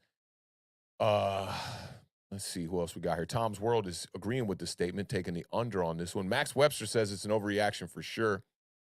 Let me see what else we got here. John says it's an overreaction as well. Dallas Mustang says it's no reaction. Big time. DJ is talented. Andrew Thomas is talented. Even the receivers have talent. I agree with you on that. We got to, and I don't mean to say this like telling people how they got to root for their team. But I just think we got to give these wide receivers some more props, man. These dudes have been balling out. I tweeted out, I said first half assessment, Isaiah Hodgins, and just posted a picture of him. That kid was balling out in the first half of this game, man. Making plays left and right. We got to give them their kudos. When they mess up, we can be critical and we can assess them. But when they play well, give them their props. That's all. That's how I think about it. I mean, at the end of the day, you got to do you and do what you do, what's best for you. But for me, I'm going to be giving these wide receivers props all day. Christopher says it's an overreaction on this one. Other than Barkley, they have no talent on offense, yet they have been in a position to win almost every week despite an average defense. See, and I think the defense has stepped up in a major spot, and this defense wouldn't be average if Xavier McKinney wasn't in Cabo on a four-wheeler, or if Brian Dable didn't decide to put Adoree Jackson at punt returner. This defense wouldn't be as average as they look. This would be a really good defense. Obviously, the linebacker core is a weakness for sure, but I think the defense has been really good and upgraded since we got Wink Martindale here, calling the plays for the defense one time. Chris Peace is taking the under. He agrees with the statement on the screen. Mr. Mini Guy says, technically, we still got Thomas and Neal. Yeah, Thomas is definitely talent. Neal is working talent. I think Isaiah Hodgins is talent. I think that when Wan'Dale Robinson was out there on the field, he was talent. I think Richie James is talent. He's a talented kid. He has his flaws and his blemishes, but he's talent nonetheless. Yeah, and Saquon Barkley is definitely a guy. I wish that this I wish this coaching staff would use Matt Breida a little bit differently. Matt Breida, when he was in San Fran, he was a player, man. He was doing some things. And it's interesting to see them not use Matt Breida, to his potential. Samuel 30 says it's an overreaction. There's not great talent, but there is talent in our offense. That's how I would say it right there. Tom's World says Andrew Thomas is not a wide receiver. He did have more touchdowns, receiving touchdowns, than some of our wide receivers last season. So I don't know about that one, right? But I definitely feel you on that one. I dig what you're saying there. Let me see. Man, the culture says it's no reaction. We have talent. Some people just have different definitions of what they find talented. Yeah, I think people want the elite of what the talent is. They want those best of the best players. Let me see what else we got. Stephen R. said, one bad take.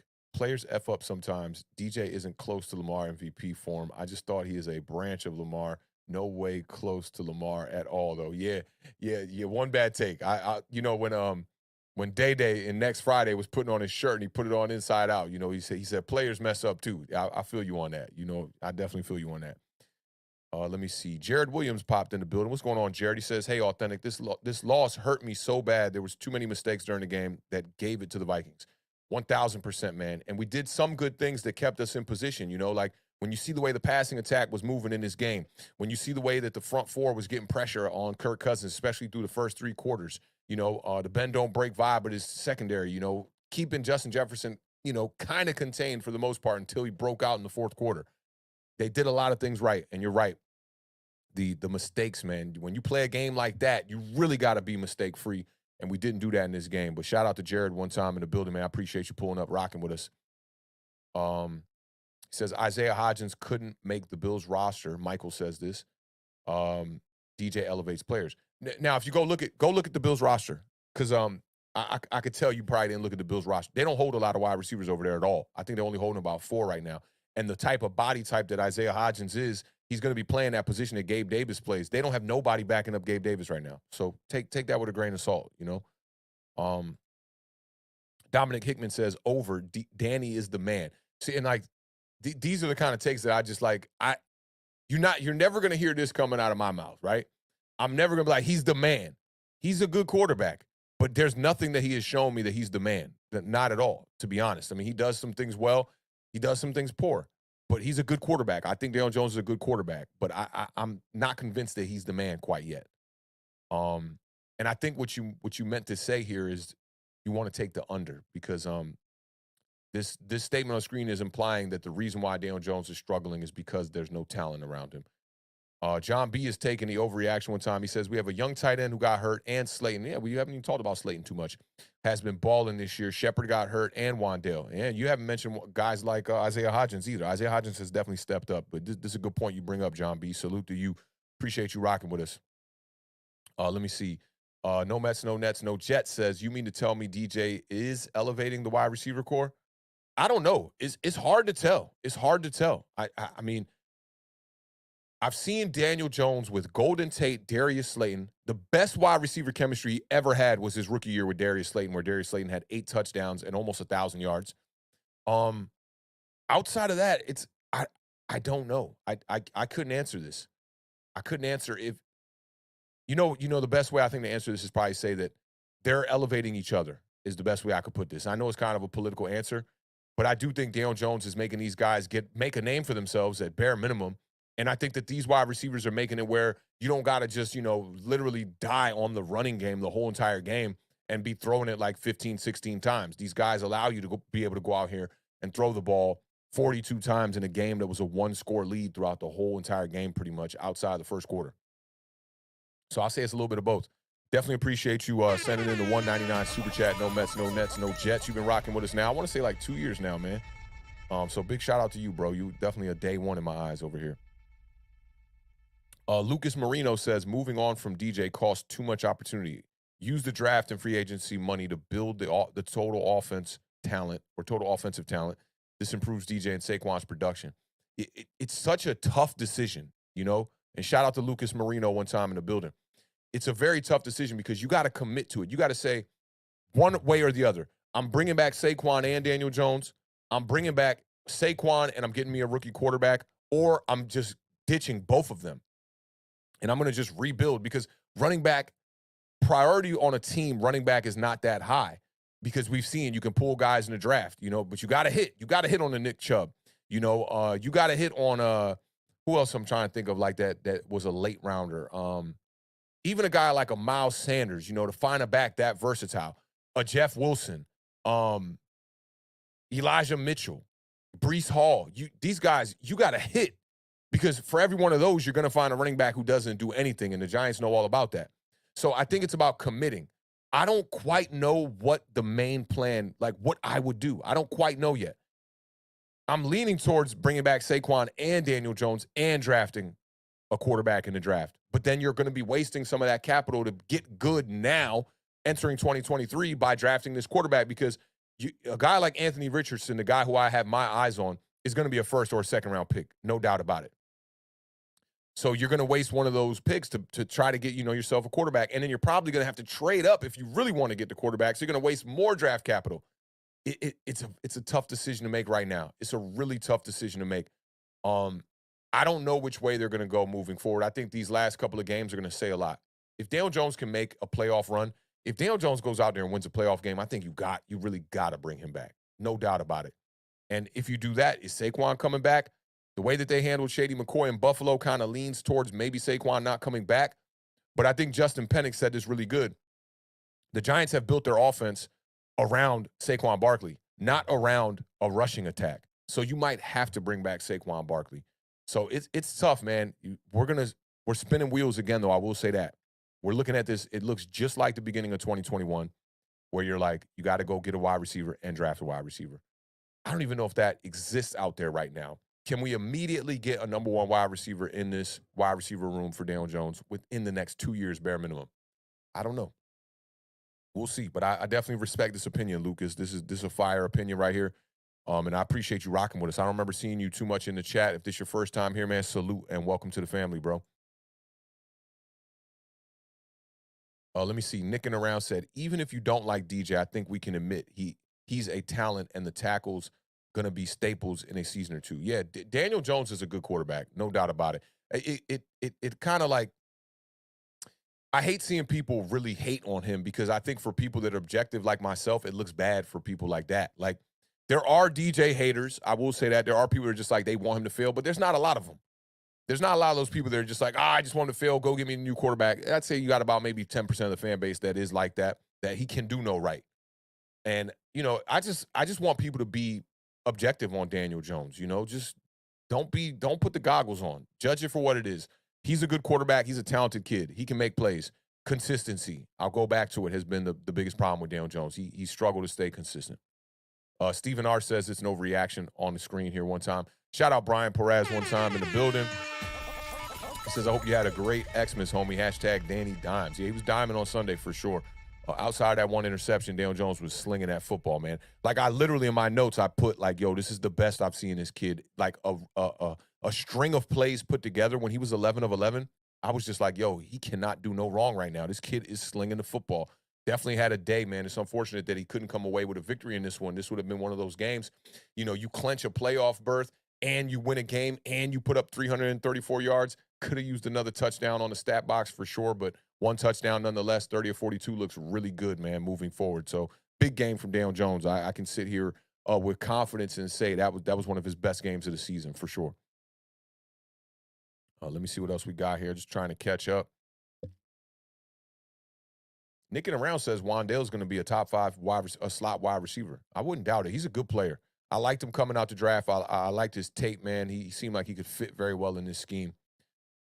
Jersey Life says that Wandale is going to be the new Sterling Shepard. We can still use Shepard. He has something left in the tank, though. I hope so. I hope so, man. Shepard's been hurt a lot here. I hope he has something left in the tank. The thing is, if you bring back Shepard, one of these other guys got to go. The Hodgins, the Richie James, the Darius Slaytons, one of those guys going to have to go. Let me see what the heavyweight champion of the world says. He says, Awthentik, which QB would you take over DJ right now? And I'll be able to challenge their stats against DJ. In the league? Are we talking like any quarterback in the NFL? Let me know if we're talking any quarterback in the NFL. And we'll get to that. Shout out No Mets, No Nets, No Jets. As Giants fans, we've definitely overrated some wide receiver Shep. Yeah, I think Shepard could be a little bit overrated. You can't keep that room the same. That room needs change. Got to find a way. And I got to keep my eyes out for the heavyweight champion of the world to let me know if he's talking about he's talking about any quarterback. Okay, I'm going to get to a couple super chats and we're going to get right to that. Shout out to John one time in the building. He says, outside of Bryce Young and CJ Stroud, the 2024 class is a lot better. The 2023 class is stacked at DB and linebacker, which are bigger needs for the Giants, in my opinion. I respect that opinion for sure. It's just, for me, it's just which direction the Giants want to go. Like we talked about with the last one, I'm not sold on what direction to go quite yet. I really want to see, maybe I'm taking the push because I really want to see what happens here in the last 2 weeks of the season and see what happens in the playoffs once we get there. But shout out to John one time. Appreciate the $5 super chat, my brother. That means a lot and goes a long way for this channel. Let me see. Chris, how you say this one? Caleth, I believe. Do you think Jalen Hyatt, wide receiver from University of Tennessee, is a good fit for the Giants? I'd have to dig into his tape a little bit more. Right now, there wasn't any wide receiver that made me go, I was definitely looking at Harrison. I thought he could be a guy, but he's not going to be coming out this year. So I want to do my deep dive, into all of these wide receivers in this class to really see who could fit well, because it's weird, man. A lot of things from the wide receiver position as far as college to NFL, it just doesn't translate. Like, speed is a big thing. 50-50 catching is a big thing. Even Jamar Chase, when he was coming out in that last draft 2 years ago, I thought that Jalen Waddle was going to be the better wide receiver of the bunch. I mean, there's still a lot of football left to play for these guys' career, but I had no idea that Jamar Chase was going to come into the league and just dominate the way that he did, man. The physical skill set that he had in college, it translated very well to the NFL. So I'm not too sure yet, but we'll get there. Stay tuned with us. We're definitely going to be doing a lot of off-season content this year for sure. I appreciate that $5 super chat, Chris. Okay, so let's go with the heavyweight champion of the world talking about any quarterback right now taking him over. Which one would I trade for Daniel Jones? Okay, so right off the bat, I'll start with the unicorn. You got to go Patrick Mahomes all day long. Josh Allen, I would go all day long. Uh, Josh Allen, I think he just presents more to build around offensively, although he can turn the ball over at times. Joe Burrow, 1,000%. Justin Herbert, 1,000%. Lamar Jackson, 1,000%, especially if Saquon Barkley was still on the roster. Like, I just try to envision an offense that has a number one wide receiver with Saquon Barkley and Lamar Jackson. That would be high-powered stuff right there. Let me think. What other teams we got out there? Like, I wouldn't take Kirk Cousins over him right now. I would take Jalen Hurts over him. Dak Prescott would be difficult, but I probably wouldn't take Dak Prescott. You could rule out the two OGs. I would take away Tom Brady and Aaron Rodgers. And that might be. Ooh, I would maybe take Justin Fields over Daniel Jones right now too. I think that would be it. Let me see. Just looking at a list of squads. Yeah, Derek Carr. I wouldn't take Derek Carr right now. Mac Jones, Ryan Tannehill, Russell Wilson. I wouldn't take after that year. Kyler Murray would be a thought, but I would go Justin Fields before I went Kyler Murray. So there you go, heavyweight champ. That's where I would go with it. Yeah, he says if Awthentik says Dak, I'm losing my shit. I would consider it. But Dak is especially with the way he's been playing lately, he's been struggling. Tom's World says Lamar is a no. I would 1,000% trade for Lamar Jackson. Like, just straight up, just Daniel Jones for Lamar Jackson, straight up. You wouldn't take that trade? I would definitely take that trade. Yeah, Dak is one I probably wouldn't take. Herbert, Burrow, Mahomes, Allen, Jackson. That's it.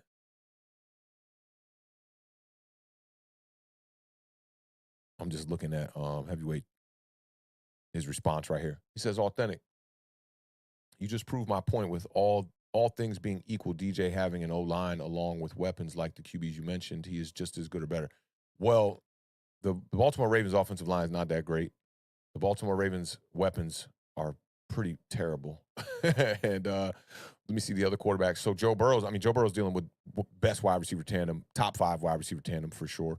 Herbert has played well without the wide receivers healthy. That's why I really, I might not have put Herbert in that list had he been playing this well with, or, had he been playing like this with his wide receivers healthy the whole year.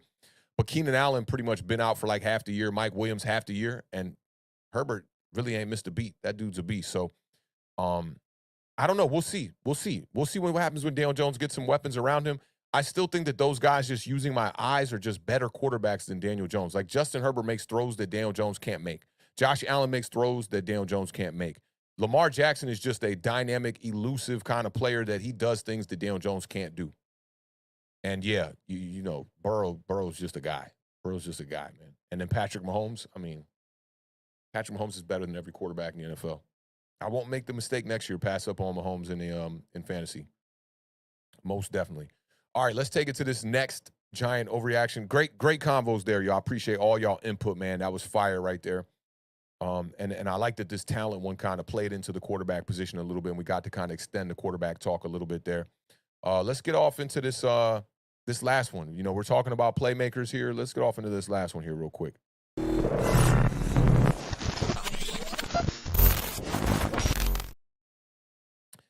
All right, this one came from Twitter as well. What's wild is, like, a lot of the national media took the break after Christmas, and you didn't see a lot of Giants content on a Sunday or Monday. And this one came from Twitter as well, from Gridiron Media. They do a really good job over there reporting Giants news and stuff like that. I love most of their takes. Gridiron Media said, you have to be excited for the future of the Giants. They are a few playmakers away from being a real contender. The core pieces are there, as is the coaching. Let me know what y'all think about this one. Y'all think this is an overreaction, or is this one right on spot right here and you're going to be taking the under? Or you need a little bit more time to take the push. Maybe you need a little bit of, these last 2 games to get your thoughts together. Let me know what y'all thinking here one time, and I'll get my thoughts together at the same time, and we'll see where we stand on this one.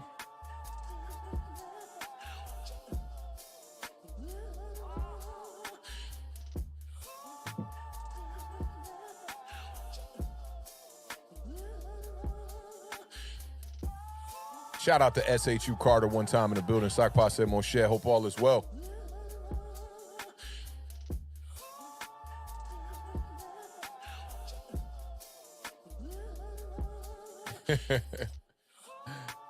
John, the way John just used shits and giggles, I love the way he used that. I've never seen it used like that. Yeah, Jalen Smith has definitely been struggling a little bit. Another depth piece, though. I commend him for coming in and doing some things.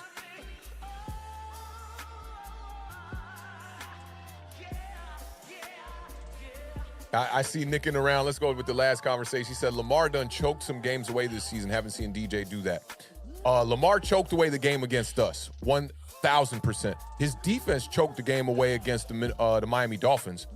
Outside of that, though, I mean, look at their record, man. He left them in position to get to the playoffs pretty much while he wasn't there. So when he comes back, I think he'll be just fine. And we can't forget, Lamar Jackson is right now in his, 5th year? Let me double check that.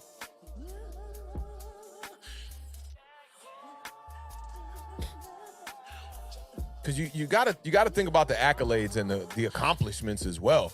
Lamar Jackson is in his 5th season right now, and what he has done to this point, I mean, come on, man. We can't make those comparisons. We just can't make the DJ comparison. The way that they coached for Daniel Jones is not the way that they coach for Lamar Jackson. They're coaching for Lamar Jackson like, hey, bro, go out there and make the plays, because if you don't make the plays, we're not going to win the game. That's not how Brian Dable and Mike Kafka are coaching for Daniel Jones. They're coaching for Daniel Jones saying, hey, don't make the mistakes, my guy. Go out there and make the plays when you get the window, but we're going to rely on Saquon Barkley when the game's, get into that gray area of it's time to win it. So I just think they're very different. As far as this overreaction, let me see where we at. I'm just scrolling back here. I think we're about right here. Okay. And this beat goes so crazy. Tom's World says he's taking under. He agrees with the statement on the screen. No Mets, no Nets, no Jets needs that push. I'm kind of leaning towards this a little bit myself, because I do think we have a core group of people here, but the question is do you keep these guys together moving forward? When you're talking about Saquon Barkley, Daniel Jones, Wan'Dale Robinson, Isaiah Hodgins now is looking like he's a piece. Defensively, we can't go without talking about Andrew Thomas, obviously. Evan Neal on the opposite side. These are great core pieces for sure. Defensively, are you going to keep a guy like Leonard Williams around? We already know Dexter Lawrence is probably a guy who's going to get re-signed, right? Azeez Ojulari can't stay healthy, but when he's healthy, he is a beast. I think he has 10 sacks in 22 games. Who else we got? Kayvon Thibodeau, definitely a piece moving forward. Xavier McKinney. What about guys like Julian Love, right? What about guys like Adoree Jackson, Fabian Moreau, right? So there are some pieces there I think that you could keep, but I'm still a little bit puzzled on how we move forward. I think that's what makes this statement a little bit tough to react to it one way or another. SHU Carter says it's an overreaction. No Mets, no Nets, no Jets, taking a push one time. Let me see. Sam Costanzo in the building one time. He's taking the push. Dominic Hickman taking the under, agrees with the statement on the screen. Azaniel 30 agrees with the statement on the screen too. Says, you for sure. I believe we have a lot of good foundation pieces. We do. We definitely do. Nicking around, taking the under as well, along with Mr. Mini Guy in the building. Let me see. Dallas Mustang taking the push one time. Left tackle and edge rushers seem to be there, but the rest of the roster has major questions. That's a good point. That's really what it is. All those names I named, it could have been summed up much better just like this, because you got left tackle and you got your edge rushers. I think you got a good interior piece with Dexter Lawrence as well, and I like Xavier McKinney. I like Xavier McKinney at that safety position, but Julian Love is a guy who he has played well, but I don't know if they're going to keep him moving forward. The heavyweight champion of the world says, woo, Awthentik keeps it real. Great exchange of opinions, which I won, by the way. Shout out to the heavyweight champion of the world one time. I don't know, bro. I don't know, man. I don't know.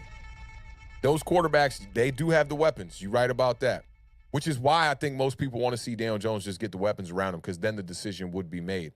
But how are you going to know he's a weapon if he's not excelling?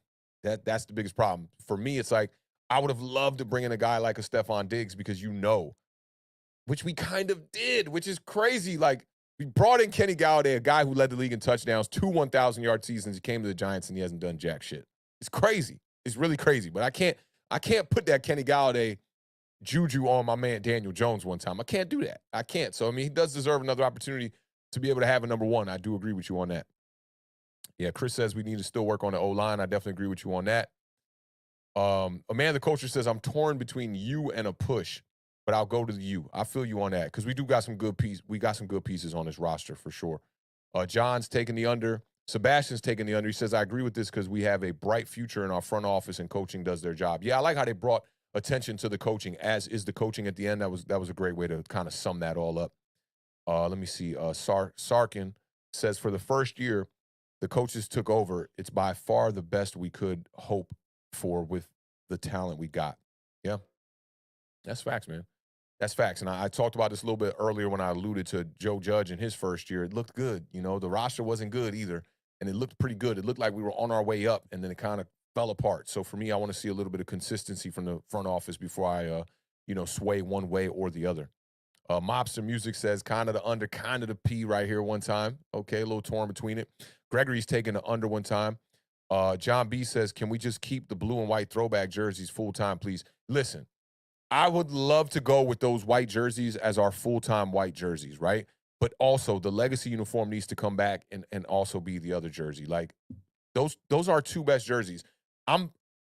You can have an alternate helmet now in the NFL, so keep the NY helmet just in case.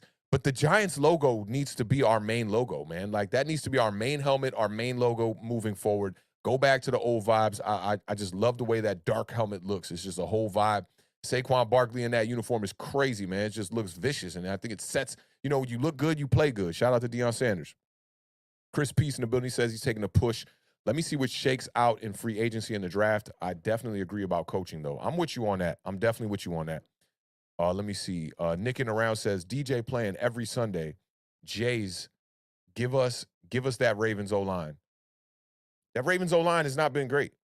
They've just been okay. They're better. Yeah, they're better than ours. They're better than ours. I'll give you that. But the reason why the Ravens' offensive line looks a little bit better is because they got Lamar Jackson. Lamar Jackson is decisive, man. That dude is decisive. That's the one thing I like about him. He has his moments where, he can fall apart as well, but he's decisive. And I think if you get Lamar Jackson, taking away Hollywood Brown from him was silly by the Ravens. I don't know why they did that. I don't even know what they got back for that trade. I'm not even sure. Maybe it was draft picks, but that was silly. You would hope that Rashard Bateman can really, find his way, man. But I remember I was looking up his stats like a couple of weeks ago. He had 24 receptions and like 4 drops. You can't be dropping the ball like that. You just cannot be dropping the ball like that. Let me see. Mike Bernardini says he's taking a push. The roster still got a ton of holes, and I'm iffy on Kafka. Future's bright, but we are a few years away from contending. I'm with you on that. Max Webster says I'm going to answer in order of the statements. Have to be excited about the future. A few playmakers from being contenders, and a O. He has an O there. Okay, core pieces coaching is there. Okay, I got you. So, few players from being a contender. That's why he says it's an overreaction on that part. I got you on that. Good. Love how you broke that down. That's perfect right there. Valenci says taking the push, but better. Yeah, I like that. I like that. John says Leo is not worth $32 million cap hit next year. If we cut him, we save $12 million. And that's one of the core pieces I think I was alluding to there. That's a good point you bring up right there.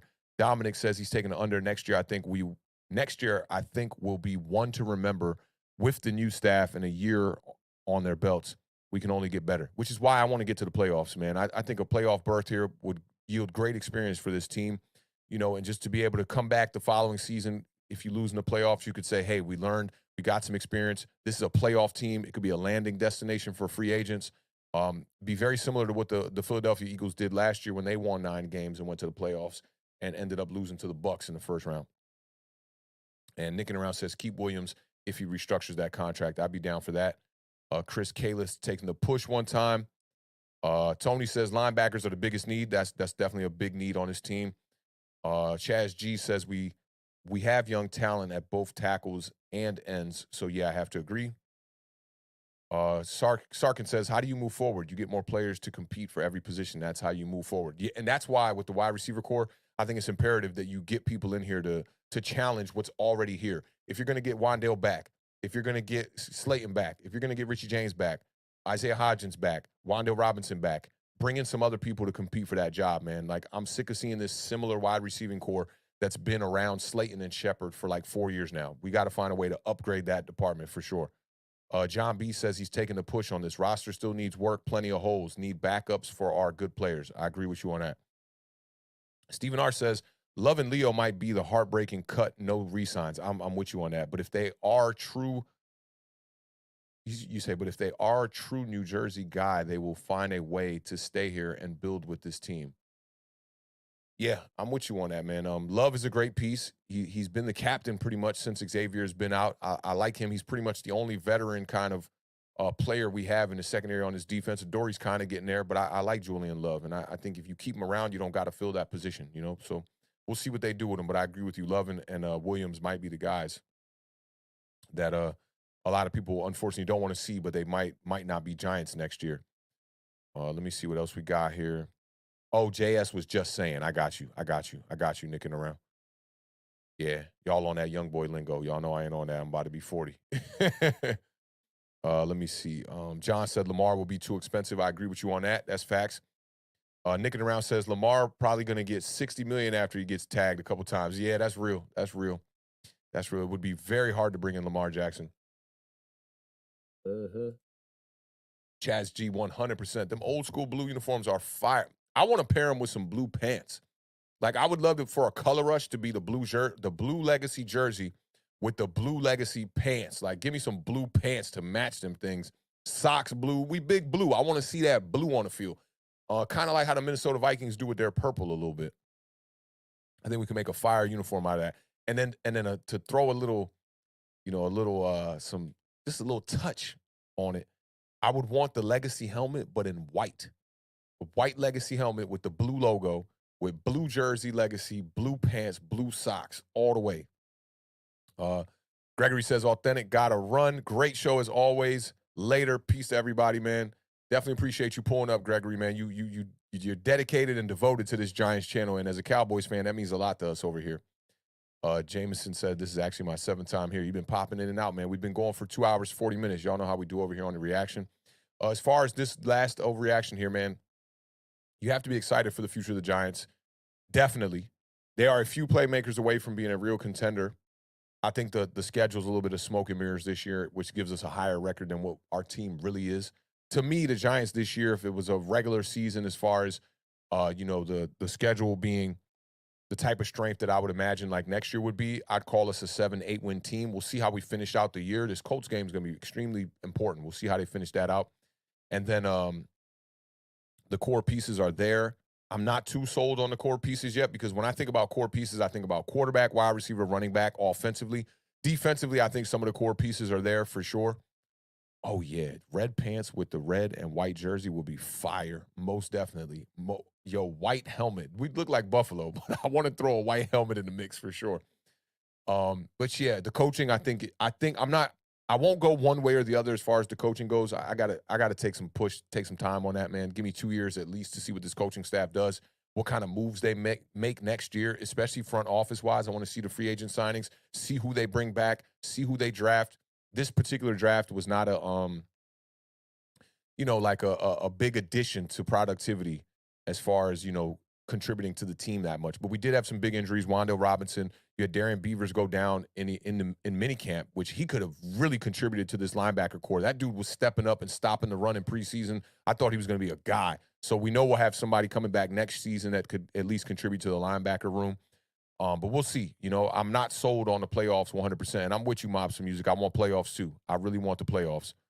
And Dallas says, in no world is Shane paying Leo $32 million next year. He will restructure to get security for the next 2 or 3 seasons. I'm with you on that. I'm definitely with you on that. Yeah, I definitely agree with you on that. You can't. Leonard Williams is a good player, but he's overpaid right now. We knew that was going to happen. Dave Gettleman just on the books ruined a lot of stuff with this Giants team. But we'll see, man. Hopefully they can restructure that, get that lower, and they can keep this front four together because this is a good unit. This is a really good unit. And they're young. They're young. Leonard Williams being the biggest veteran of them all. I think Leonard Williams is in his 8th season right now. So doing a good job, man, building this team. We'll see how they do moving forward, man. Shout out to all of y'all, man, for rocking with me today, man. This loss to the Vikings, like I said, man, it hurt, but it being that we have, some games ahead of us that we can handle business and we can take care of this playoff berth. There's even a situation where the Giants could lose out and still make the playoffs if either the Seahawks or the Washington Commanders, I believe it is, don't win more than 2 games. So we'll see how that goes. moving forward. I'm looking forward to this matchup coming up against the Colts. Make sure y'all tune in tomorrow. We're going to be doing a deep dive on the NFC East, all 3 games. That Dallas game, that was a good one. And I think it shows you that if the Eagles have Jalen Hurts, that's going to be a really interesting matchup. That's going to be a really interesting matchup. So I'm looking forward to that one.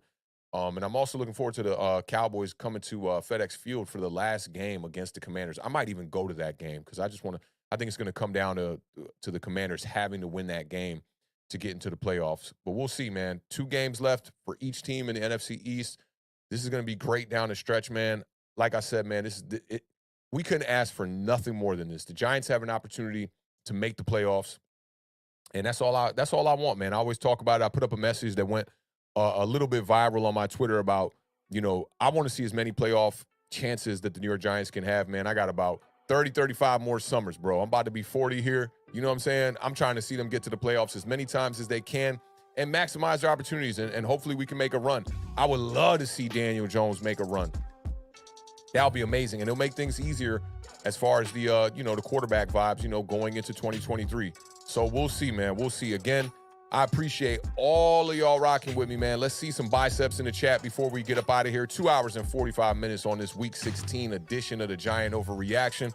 Definitely love in the chat. That quarterback conversation made me kind of second guess some things and some opinions that I have on it. And y'all know how I do over here, man. I try to open up this forum for y'all to be able to express y'all opinions. And I always take other people's opinions into account and try to then use those to weigh in on my own opinion and see where I stand with it. So I appreciate y'all for coming up here, rocking with me today, man. It was a great vibe. It was a great show. And y'all know how it is, man. We end every show with the same message here, man. Keep raising that bar. Keep living those dreams because the universe flows in Technicolor and surround sound. Shout out to the podcast GOAT, Combat Jack one time. Rest in peace, my brother. Make sure y'all show up tomorrow, 7 p.m.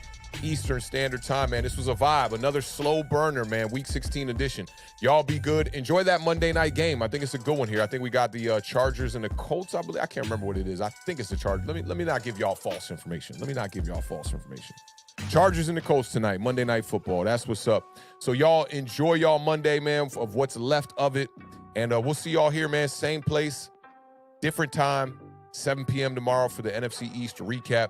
Y'all be good. Again, man, love. I appreciate y'all. I definitely appreciate y'all. Hope y'all enjoyed y'all Christmas, and we'll see y'all tomorrow. Be good, y'all. Peace.